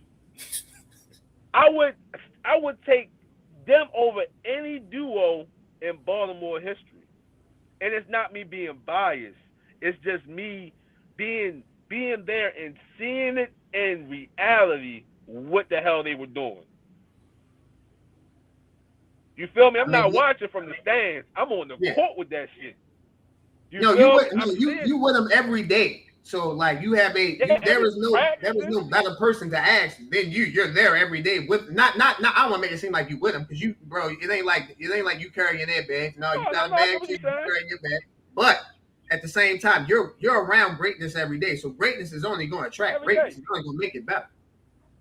Donte was a player ahead of his time. Like, you talk about a screening role with Malcom and Donte Greene. What you going to do? Are you going to trap Malcom? Okay, throwback. Donte Greene 3. You going to play straight up? All right, Malcom, see you 3. You going to leave Tay 1-on-1? Like, he can drive to the basket. He can post up. What you need me to do? And that's what made our team so scary. Cause don't get me wrong, Malcom and Tay got the names, but now you talking about a nigga like me. You can't leave me. Exactly. You can't leave D Green either. You can't leave Larry. You can't give none of us no 1-on-1. And that's what I kind of really loved about playing with Malcom and Tay. Is because with them, I already knew how to play the game of basketball. My IQ level is high. It's not me tooting my own horn. That was my strong point in my game. With Draymond I was doing times 10. You feel me? But they made me understand basketball more. Let Malcom and Tay get their rocks off and they draw double teams and triple teams. I'm going to go out here and get my 17 easy. But one thing I can respect about them, if I had a mismatch, hey, B Green, go get the ball. Mm-hmm. You feel me? They was never selfish. Yeah, they were unselfish. At all. They was very unselfish. They were two humble guys. Like, two humble guys. They just love to win. Just the same way I love to win. You feel me? I'll even talk about our first game that year, at 06-07 year. We lost our first game, and we started out number 7 in the country. Who'd y'all lose to? We lost to a team from Alabama. Okay. And we lost because of me. Oh, wow. This will open up my eyes. So, first half, we up by 10. Remind you, we starting out number 7 in the country. We ain't even in Maryland. We had a tournament out of Chicago. Damn. Okay. So when people used to talk about teams beating us in Baltimore, bro, y'all not even moving like we move. You feel me? Not to mention we play in the hardest conference in Baltimore. Hey man, time out. Say that again. We played in the hardest conference in Baltimore and really Maryland. Yes, sir. What conference is that? The BCL and MIAA. Okay. The floor is yours, sir. I won't interrupt you no more. Go ahead. No, you good. So like I say, I still to this day, me and Taylor laughed about this and all that. And I'm a man. I can admit that it was my fault. We up by 10, remind you. So when I said 2 shots, I'm talking about this game literally. When I say, bro, I had 0 shot attempts in the first half. But I had 11 rebounds, 4 blocks, and like 3 steals. This is the first half. Okay. But me being kind of big-headed, because at this time, I'm just coming off of, remind you, I started as a 10th grader. We lost the championship my 10th grade year to Mount St. Joe. That was the year Mount St. Joe went undefeated with Louis Birdsong and them. But we coming back, and we know ain't nobody in Baltimore about to touch us. I had an amazing summer, that AAU summer with Team Mello, me and Larry. Don't get me wrong, Tay and Malcom did too. They're coming off a national championship on the AAU circuit. So, but me coming in here like, damn, all right, I got my feet wet. I know I belong. I know I belong in the BCL. I know I belong in MIAA. I know I can play here. I know when we go out of town and we playing these St. Benedict's and all them, and I know I can hang. Because they know me. I'm on the scouting report. You feel me? But me being big-headed, what I did in the first half, I ain't do shit in the second half. You know why? Because I went in there like, damn, bro, y'all ain't even give me the fucking ball. But I got all these rebounds, all these blocks. I'm passing the ball. Why y'all ain't passing it to me? But then that opened up my eyes after the game. Wayne, and people forget, Wayne Dorsey was supposed to be on our team too. They ain't let Wayne play though. It was some bullshit rule they had going on where they ain't trying to let him suit up. But Wayne even pulled me to the side, bro. Be green. You gotta be green, bro. Don't try to be green in the summer, because you don't have a Tay or Malcom on your team to be that B green. You had to be the B green that we gonna win championships. So that made me understand, like, all right, this really is Malcom and Tay's show. Mm-hmm. But we're not like, all right, Fresh Prince of Bel-Air. We know it's Will Smith's show. But shit, one of us could be Carlton. You feel me? One of us gonna be Uncle Phil. Absolutely. One of us gonna be Jeffrey, and the other one gonna be Jazzy Jeff. Gotcha. You feel me? It was just more so understanding, like, if they get their rocks off, I'm gonna get mine off after. Absolutely. It ain't no way we all could get our rocks off at the same time. It ain't gonna happen like that. Not against no team that's like us. Exactly. Now, we playing a team where we know we're going to beat them by 40. Yeah. But we know we're going in there against a DeMatha, a St. Benedict's. We got to come correct. This is the Malcom and Tay show. But, nigga, when your number's called, when you get that ball, finish that layup. You feel me? Make that right play. So that just helped me learn the game of basketball, that game right there. And like I say, still to this day I talk about that. And after that game, bro, we went on like a 15-game win streak. Our next loss, like we lost 4 times. We lost to DeMatha twice. We lost to St. Benedict once. And we lost to Newman Goretti from Philly with Rick Jackson and Scoop Jardine in there. You feel me? But other than that, like, going 35-4, playing 39 games at 15, 16 years old, 17 years old, that's a lot on you. Yeah, that's a college basketball schedule. That's a college schedule. Yeah. You feel me? So that's why I say when people talk about certain teams that only was playing 25 games and they probably went 23-2, man, 25 games, we would have been 24-1. Yeah, pretty much. You feel me? Absolutely. And probably would have been undefeated because we wouldn't have played the people we would have been we played. And And y'all, and my point about the college thing, y'all were, bro, you said your first game was in Chicago. That ain't Maryland. Chicago, Illinois. On a college, on a college floor, Illinois State. So, like, you're traveling. You're not. It's not like I'm not trying to belittle this. All right, but it's not like you traveling from Newtown to Owings Mills. You get what I'm saying? Like, no, you traveling out the state. Right. So, for me, yeah, that's people don't think about this for an athlete. You could be a high school athlete, college athlete, or professional athlete. Traveling, that's wear and tear on your body. You have to get on the plane. Like, people don't think about it like that. That's time that you're not trained. You're not, you're getting your body prepped, ready for battle. You have to ride on the plane. You ain't no chain, ain't no hyperbaric chamber on no damn plane. Not that I know of. So, like, yeah, that's time that you guys gotta take away. So, yeah, people gotta think about getting on the plane, getting off the plane, get your bags, get to the hotel, settle down for about an hour and a half, come back downstairs, meet me at the bus. We got shoot around. We get back from shoot around, go shower. Now we got film. Now at the film, go get some sleep because we got to wake up at 7 in the morning because we got shoot around for a game at 3. That's NBA shit. You feel me? Like, that's a lot. That's a lot for bro, not be funny. Hey, yo, so you were a student athlete. So when you getting this time in to start studying these books, yo, with all this stuff going on? And I ain't gonna lie, bro. One thing about TC, yo, we had to get our work done. That was mandatory. It wasn't no. I don't give a fuck if you was Donte Greene or Malcom Dulany. Your work had to get done. You feel me? So we got the study halls. So that's what I'm saying. We got to also put that in perspective. That's what I'm saying. If we on the road, you ain't got no idea.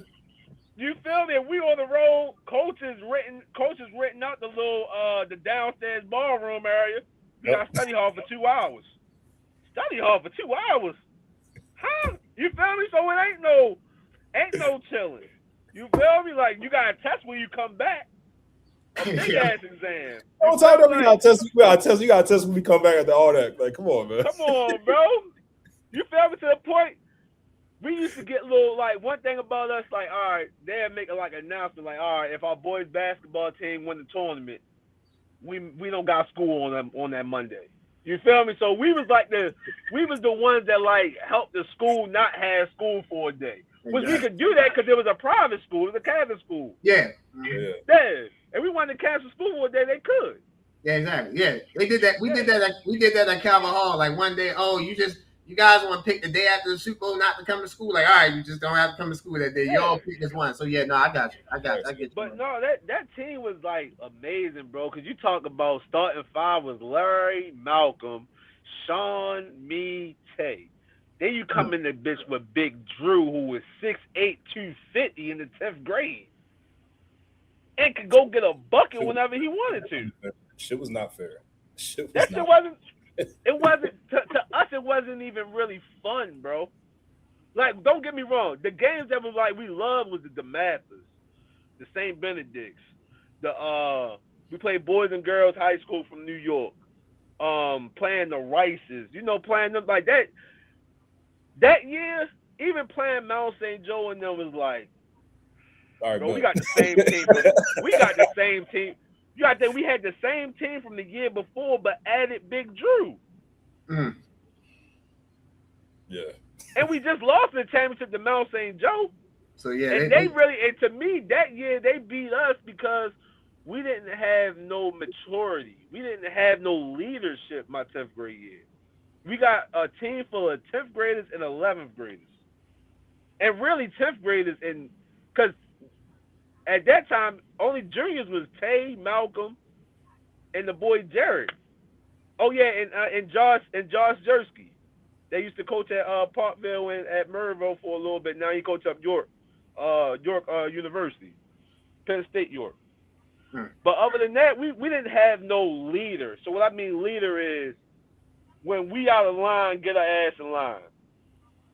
It's tough when our leaders are the young boys, Tay and Malcom, and they just like us.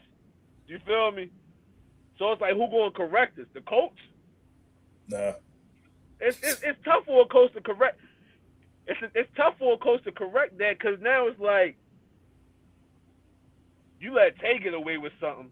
Shit, you gotta let me get away with it. Yeah, that's how it works. You feel me? Like, is that how it's supposed to be? No. No, it's not. That's not how it should be, but that's how it's going to go. You coach. But that was You our know that's shit, how you it goes. feel me?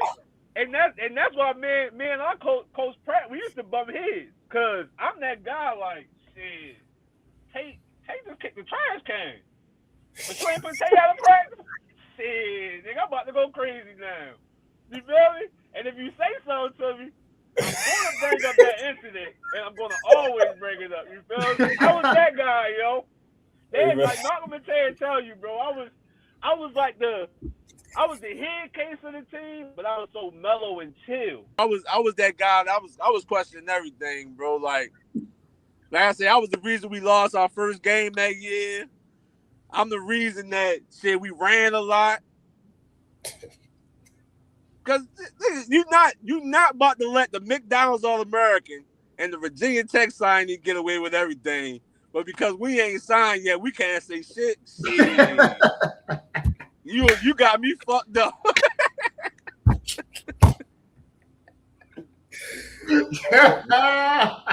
Hey, bro.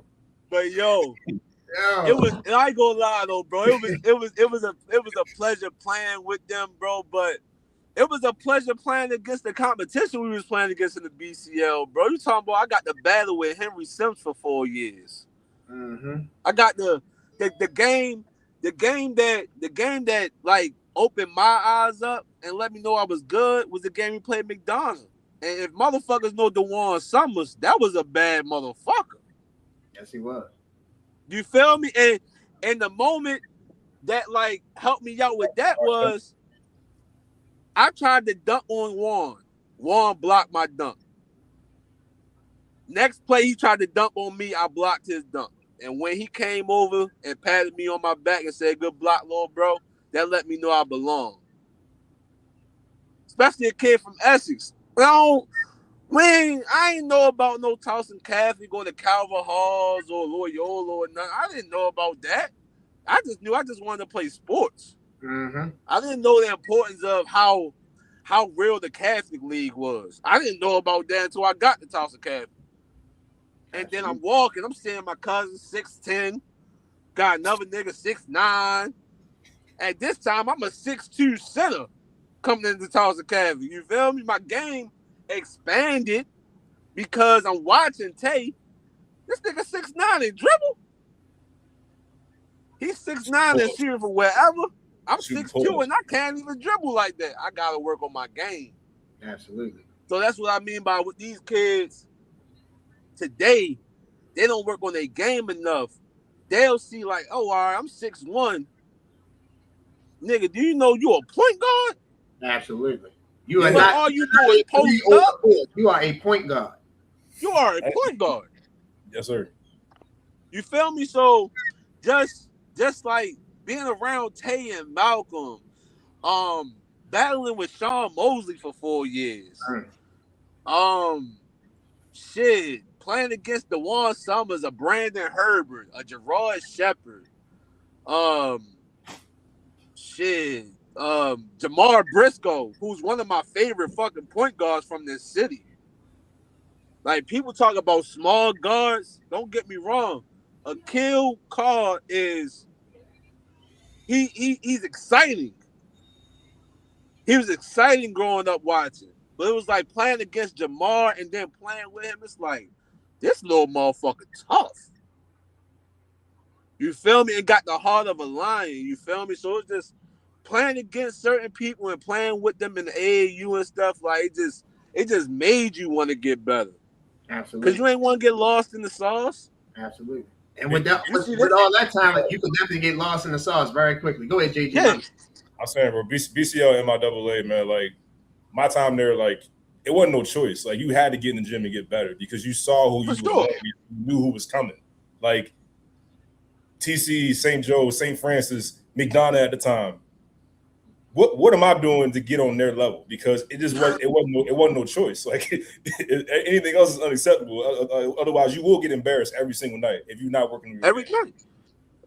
You talking about getting embarrassed? You get dunked on.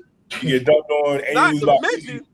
Come on, man. and people remember when people were still watching cable, the games was coming on the news.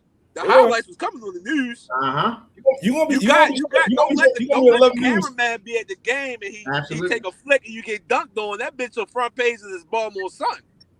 You won't be on 11 News with that freeze frame. What was that high school they used to have a camera thing used to come out? It was, oh my God, I can't think of the name of it. I used to see them all the time. It's like the GoPro? Huh? The GoPro camera? No. It used to be like a company. They would come, not a company, they were like a sports. It used to be a sports video, like a high school. They would just spotlight high school basketball. Damn, I know what you're talking about. Wasn't it Varsity Sports Network? Varsity Sports. There was Varsity Sports. Bro. Because I remember, John, because remember they interviewed Damien. Now, this is Damien Lee from Varsity Sports. So I knew about that because I used to go to, obviously, all the games I would go to and see him and interviewed at the game. Like, you fellas, you guys are 100% right. I get into debates all the time. I went to an MIAA school, but I know I got friends in the city and in the county. I respect Baltimore City basketball. I respect Baltimore County basketball. It's a different level in the MIAA. I'm not disrespecting nobody else's team. You can talk from Patterson to Lake, to Dunbar, to Doug, to Milford in the county. Like, I got that. Trust me. It's different in that MIAA and BCL than it is in the city league and the county league. They move different. Like, not to be funny, what y'all think is a hard practice, that's light work. That's their shoot around. They have no choice but to get better. I remember I tried out. I went home and sat in the tub with Epsom salt. That's how sore I was. So I'm like, bro, like, this is different. I'm not saying they ain't got hard workouts and these others. I'm not saying that because I know what Milford accomplished. I was there too. I saw that. But again, I'm not trying to start nothing up. There's a reason why McCalvin Hall was 2-0 against Milford when they played him during my time at school, right? So I'm just saying, like it's different. I'm not saying Milford couldn't have competed because they could have competed. They probably one of the few county schools that could have competed. Maybe some cities. It's crazy, right? It's crazy you talking about Milford. Alvin Parker just walked past me. He probably about to walk back to my car in about 5. He right here. Hey, now. Tell Alvin come in. Tell him we need to get him on the show, man. I've been talking to him to get him on the show. Give a special cameo. What's up, bro? Yeah, I'm on a little podcast right now. What's up, Alvin? What's up, baby? Hey, yo. I ain't forget about you, bro. I'ma definitely get you, bro. Yo, if you hit me, I wouldn't have seen it anyway. I ain't on Instagram, yo. I got you. I'm gonna make sure I get in contact with you. I got you, brother. Good seeing you, my guy. I'm out the Facebook. Be green my number so we can send it. All right, bro. I appreciate you, bro. All right, bro. Appreciate you. Happy belated birthday. Thank you. Where the baby? At the house. I've been there a little bit. But yeah, bro. Hey, man, listen. You the only guest that brought out a cameo. I appreciate you, bro. Thank you, my guy. Thank you, bro. But yeah, bro. Yeah, it's just like you said, like all right, like Milford, it was tough, bro. You had Alvin and Word, who was, to me, county wise, was probably the best duo in the county. Yes, they were. They're probably the best duo in the county. Johnny Higgins, a legendary nigga in the county. Yes, he is. Corn Henry, a legend in the county. Yes, he is. So that's why I'm saying, like, our time, that county city shit, it was niggas in county in the city. It was niggas everywhere. But now when you talk about a team as a whole, now we start talking about other shit. You feel me? But when we talk about individual talent, bro, you talking about, man, I could go down the list, boy. We got Johnny Higgins, Corn Henry, Alvin Parker, Brian Word, Jordan Lee, motherfucking Owens Mills had niggas. Stuart Clark and Danny D'Souza, who was at Towson Catholic, transferred to Newtown. Mm-hmm. You got the CJ Fairs and the Will Bartons, Antonio Barton, Devin Brown, Jay Sharp, Antoine Allen, Cleveland Melvin. The list goes on and on. You feel me? Like, it was just so much talent. And that's why it's like so hard to like see some of these kids in high school. It's like, damn, yo, y'all really not good, bro. It's no discredit to them. It's just like they don't get humbled like we used to get humbled. Absolutely. You know? They don't get propped talked up. to. They get pushed forward. They get propped up. Yes, sir. They don't get talked to like we used to get talked to. Not at all. Not at all. We had coaches that'll call you a bitch. Yes. And really would see if you a bitch, because they would see if you go tell your mother and your father. Absolutely. You feel me? I like you, baby. Like you would have coaches. Boy, your mother should have swallowed you, boy. I heard a coach tell a motherfucker that before. Your mother shouldn't have had you. She should have swallowed you. Now, as a kid, you're a kid still, bro. Hearing this. So if you was to get emotional, you got the right to get emotional, bro. Damn right. But that kind of like that type of shit, like that shit used to like add fuel to our fire. Oh, you think I'm a bitch? Bet. I'm about to go fuck this nigga up. Then I'm gonna look at you every time. Every time I squat, I don't give a fuck if you my coach or not. I'm gonna look at you.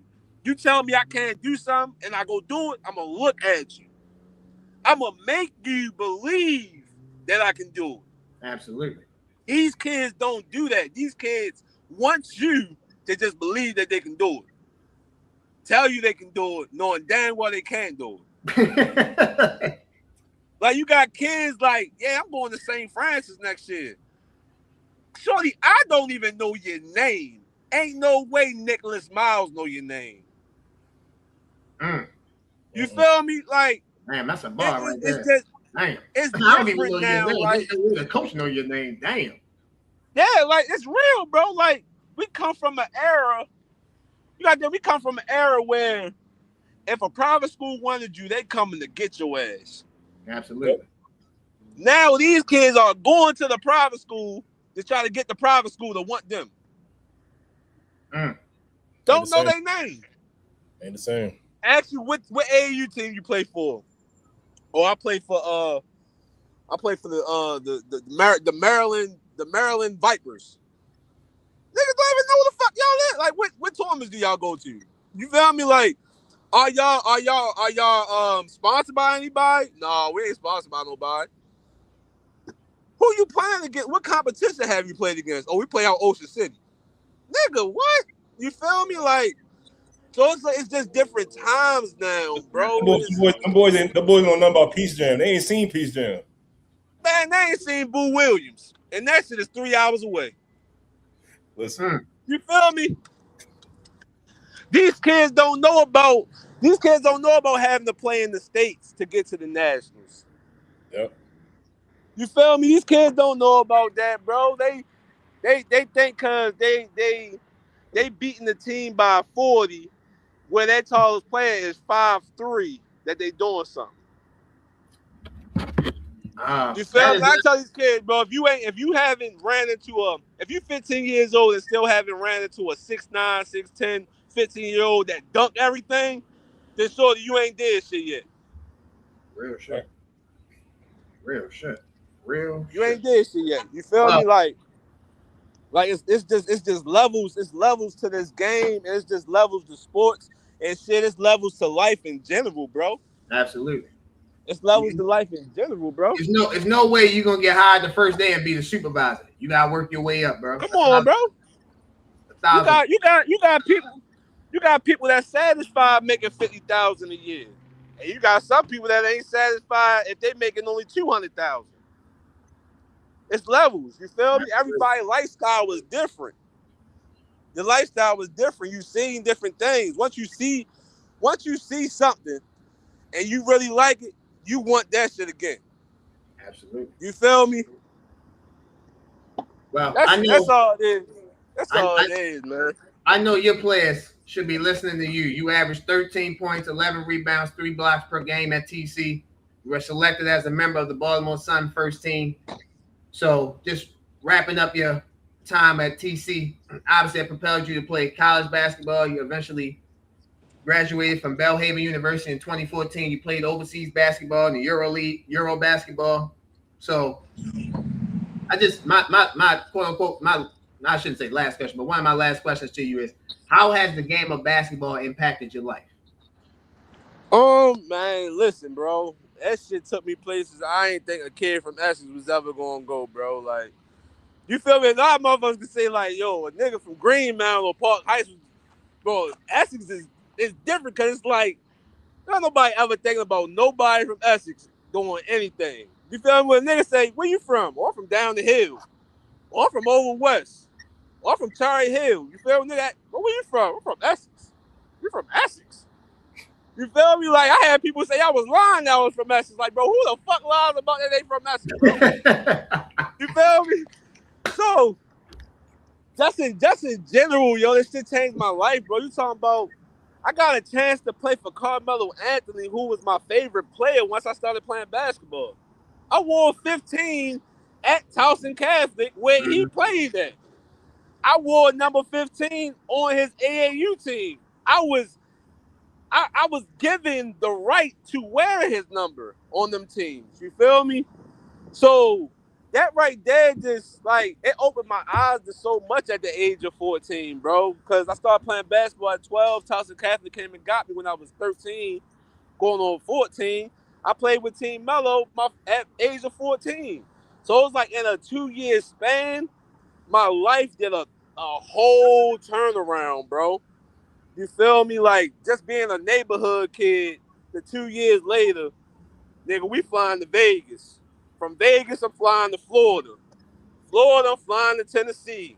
Just to play basketball, bro. Not to mention I'm playing for someone that I look up to in Carmelo Anthony. He's coming to our games. You feel me? We meeting the USA team out Vegas when they out there training. You feel me? Like, I never would have thought I would have got to meet Kobe Bryant or meet Tayshaun Prince. Just meeting motherfuckers that was just in the NBA Finals. I was just watching these people on TV. Now at 14 years old, 15 years old, I'm meeting them, and they come to watch me play. Not to say they watching me per se, but I'm on the team that they watch and play. You feel me? So it just changed my life, man. Shit, my mother seen a lot of the world just because I played basketball, bro. You feel me? My mother had me at 33. Shit, you talking about by the time she was 47, 48, now she's able to go to Vegas and go here and go there. And she's not going there for a day or two. She's there for 4 or 5 days. And she enjoying herself. You feel me? So that shit was just an enjoyment for me to be able to, like, help loved ones. You feel me? Got homeboys that never thought about going to no college, but I'm getting recruited by different schools and they sending me gear. I give it to my homeboys. You feel me? Now that make them feel good just to say, I'm walking around with a college shirt on. You feel me? So it was never about me. Like, I've never been that type of person to be about me. I just wanted to always be the person that was like, damn, I want you to appreciate having me around you. Absolutely. You feel me? I don't need you to pat me on the back and tell me when I'm doing good, but never try to discredit what I bring to the table. And that was always my thing at Towson Catholic. I knew who show it was. I knew I wasn't going to be able to get my shine on until my senior year. That was reality. I had to wait till they left. But once they left, when everybody doubted us and said we're not going to win without Malcom and Tay, I was able to bring Towson Catholic another MIAA championship. I was able to become the first ever defensive player in Baltimore history. Like, that's history, being the first to ever do something. Absolutely. Yeah, in 2008 they decided to finally give the award out, but it felt good being the first person to ever get awarded the Mark Amatucci Defensive Player of the Year. Absolutely. That made me feel good. I don't need it to say, oh, this nigga averaged 30. I don't care about that. I want to do the shit that nobody want to do. I love to take charges. I love physical shit. I love to get physical. That was my shit.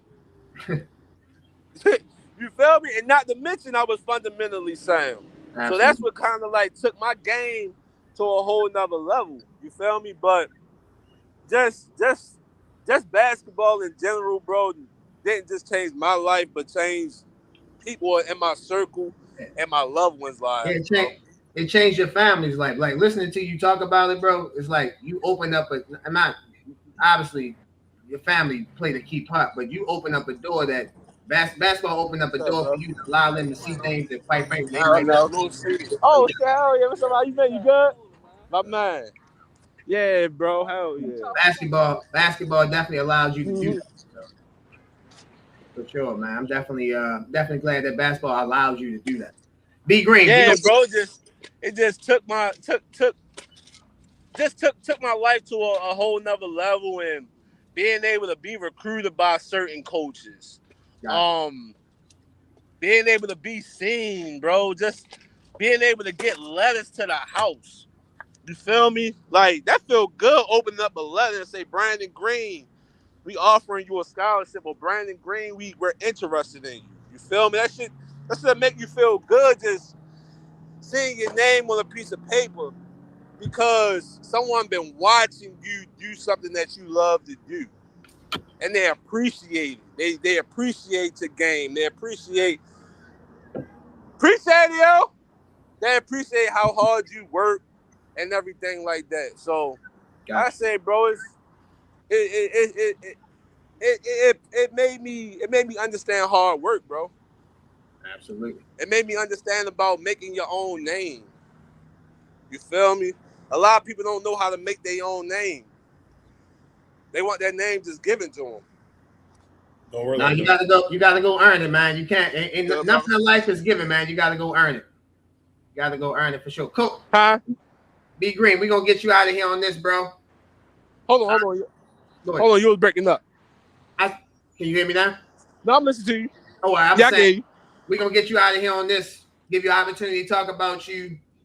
We mentioned earlier about you coaching the difference of the girls and the boys. We got you on that. But give you an opportunity to talk about Concordia Prep. Talk about what you guys expect and how you guys are training during the offseason, getting ready for the season. What should we expect from you guys this upcoming basketball season?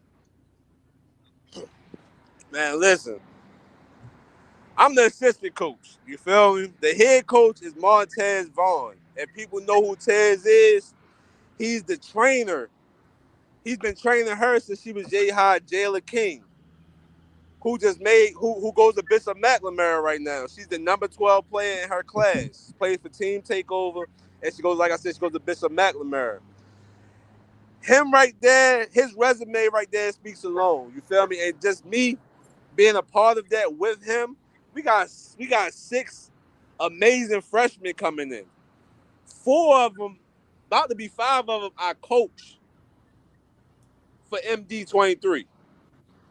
You feel me? So we coming in very young. We in the C conference. Concordia hasn't really won. They haven't won before, and that's just a culture that we're gonna turn around. So honestly, after this year, I see us being in the A conference. I see us running with St. Francis and McDonald's and them. We're going to definitely be that school that's about to turn up, bro. We're about to turn up. And my vision, and anybody tell you, once I got the job at Concordia in March, Concordia is in Lock Raven, what people consider Towson. I went to Towson Catholic. Towson Catholic ain't open no more.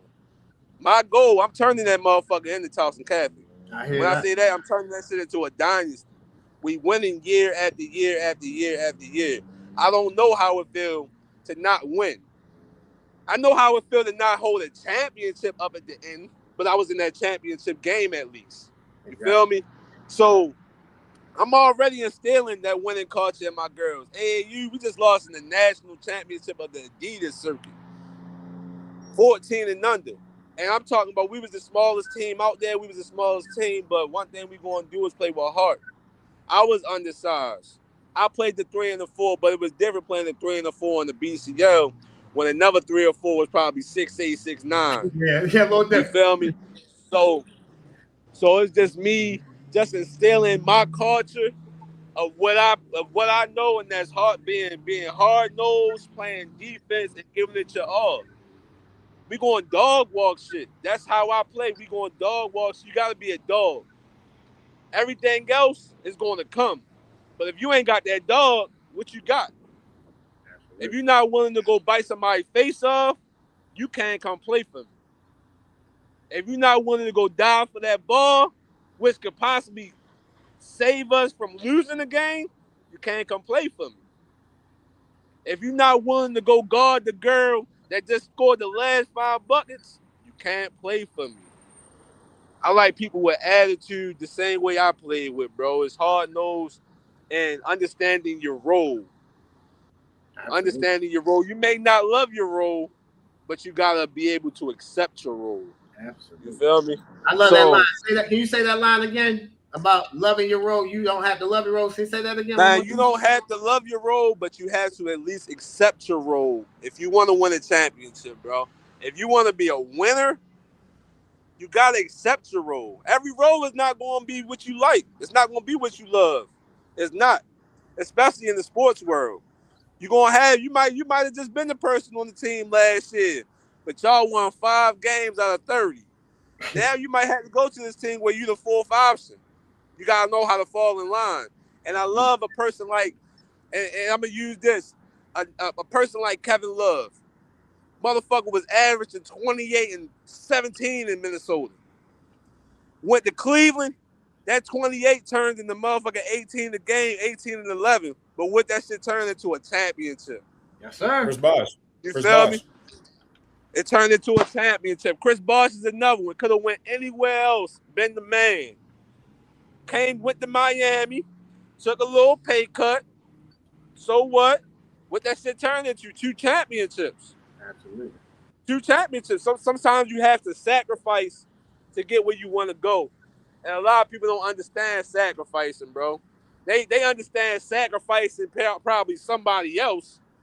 But so not they them. Can do their thing. Absolutely. People don't understand sacrificing what they want to do and what they love to do for the greater good of the team, bro. Hey, B Green, it's 2 words, and you and JG, you guys can correct me. You guys coach and play at the highest of the high levels. It's 2 words that I hear in sports that I laugh at: sacrifice and accountability. People use those words, but they don't use it for themselves. Oh yeah, we got to sacrifice. No. What you got indirectly saying, you want him to sacrifice so you can win. Accountability. You mentioned it earlier, B Green. You said you was the reason why y'all lost your first game of that 07. I think you said, yeah, the 07 season. That's accountability. Go look out and see how many people gonna be accountable and say, this is why we lost, this is what happened, this is what happened. Most people, again, with accountability and sacrifice, they use those words, but they really truly don't know the definition of what those words really mean. Yeah, that's facts, bro. Facts. Like I tell my kids, don't get on your teammate because they turn the ball over when you just turn the ball over 3 straight times. Absolutely. You feel me? Absolutely. Now encourage them, but you gonna yell at them because they messed up when you've been messing up all game? Or even being a leader. And I always love Malcom leadership. Me and Malcom had our times when we bumped heads, but that's because that's a big bro, I'm little bro. Gotcha. You feel me? That was my roommate every time, every trip. Every tournament, that's my roommate. But I loved his leadership because when he could see that, okay, at this moment, I may not be happy. He gonna find a way to put a smile on my face. You feel me? He gonna find a way to attack the defense, get me a drop-off dunk. Now I'm good. Now I'm good. You feel now me? You in the flow now of the I'm game. back to that's what leaders do. Absolutely. Leaders have to be able to see that, all right, my bro not good right now, bro. My bro ain't touched the ball in 7 possessions. All right, check this out. Come set this screen for me, B Green, and make sure you roll hard, bro. I got you. Oh yeah, go get that bucket. Now I got B Green going. You feel me? Now B Green is back to who B Green is supposed to be because now he's feeling a part of and not feeling excluded. Exactly. You feel me? A lot of people worry about themselves, bro, when it comes to life, bro. That's just real. A lot of people was taught like that. Make sure you good. Don't worry about nobody else.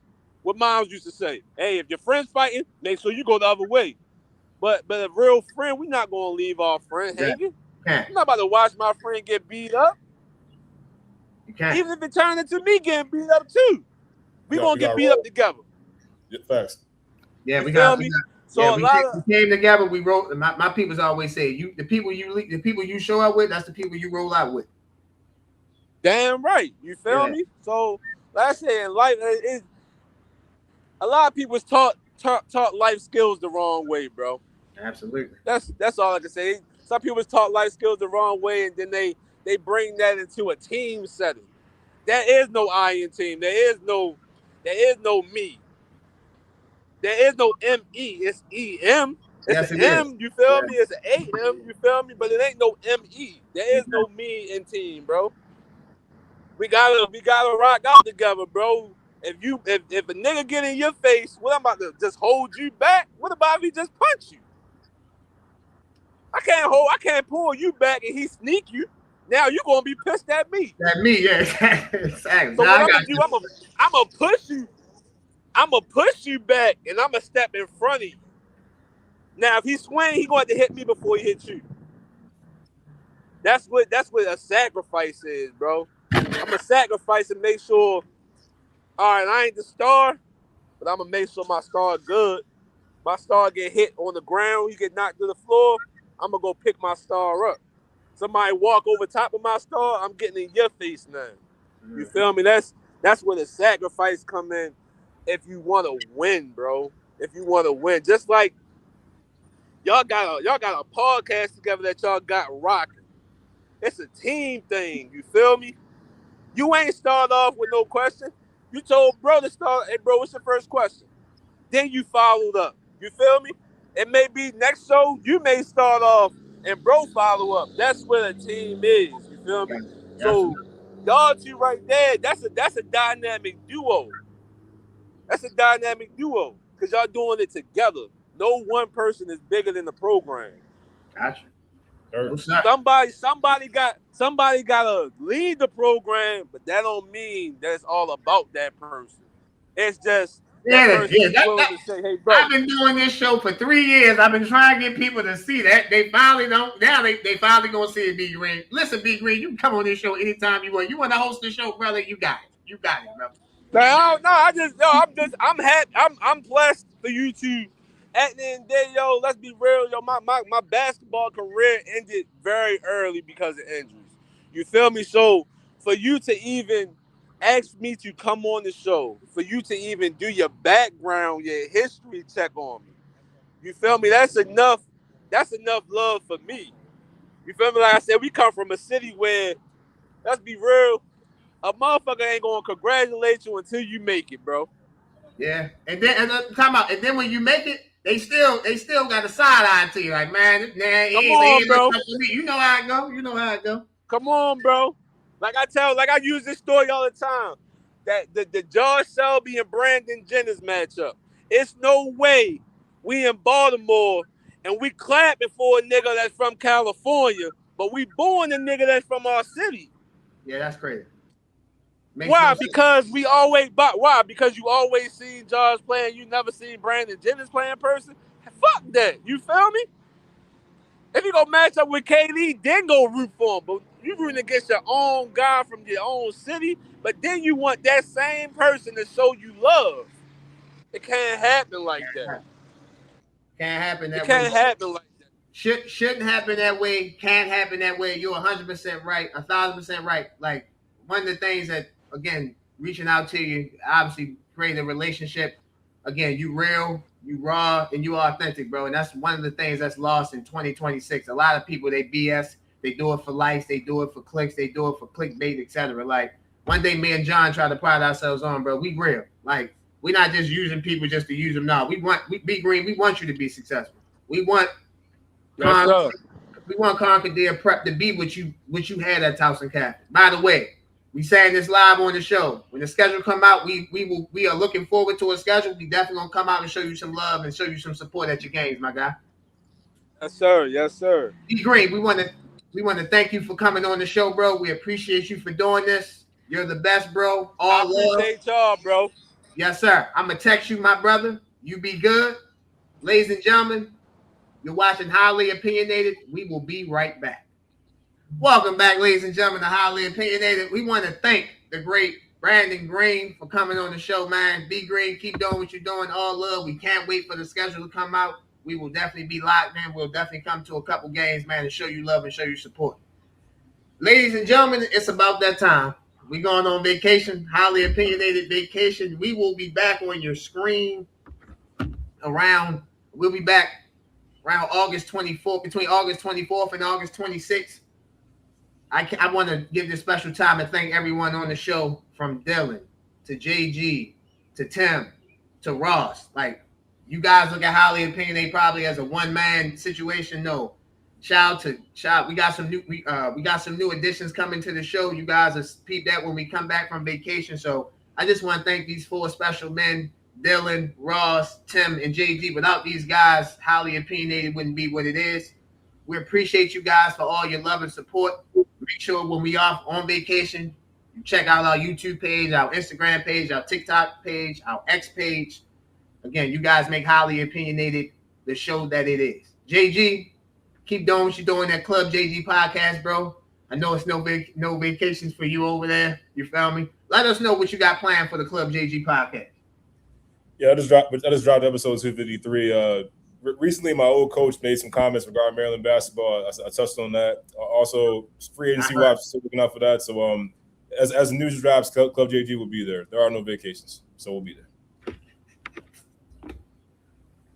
You are one of the hardest working men in the game, brother. So you deserve it, my guy. Shout out to what you got going on at Club JG Podcast. All love, my brother. I love you. Keep doing what you're doing.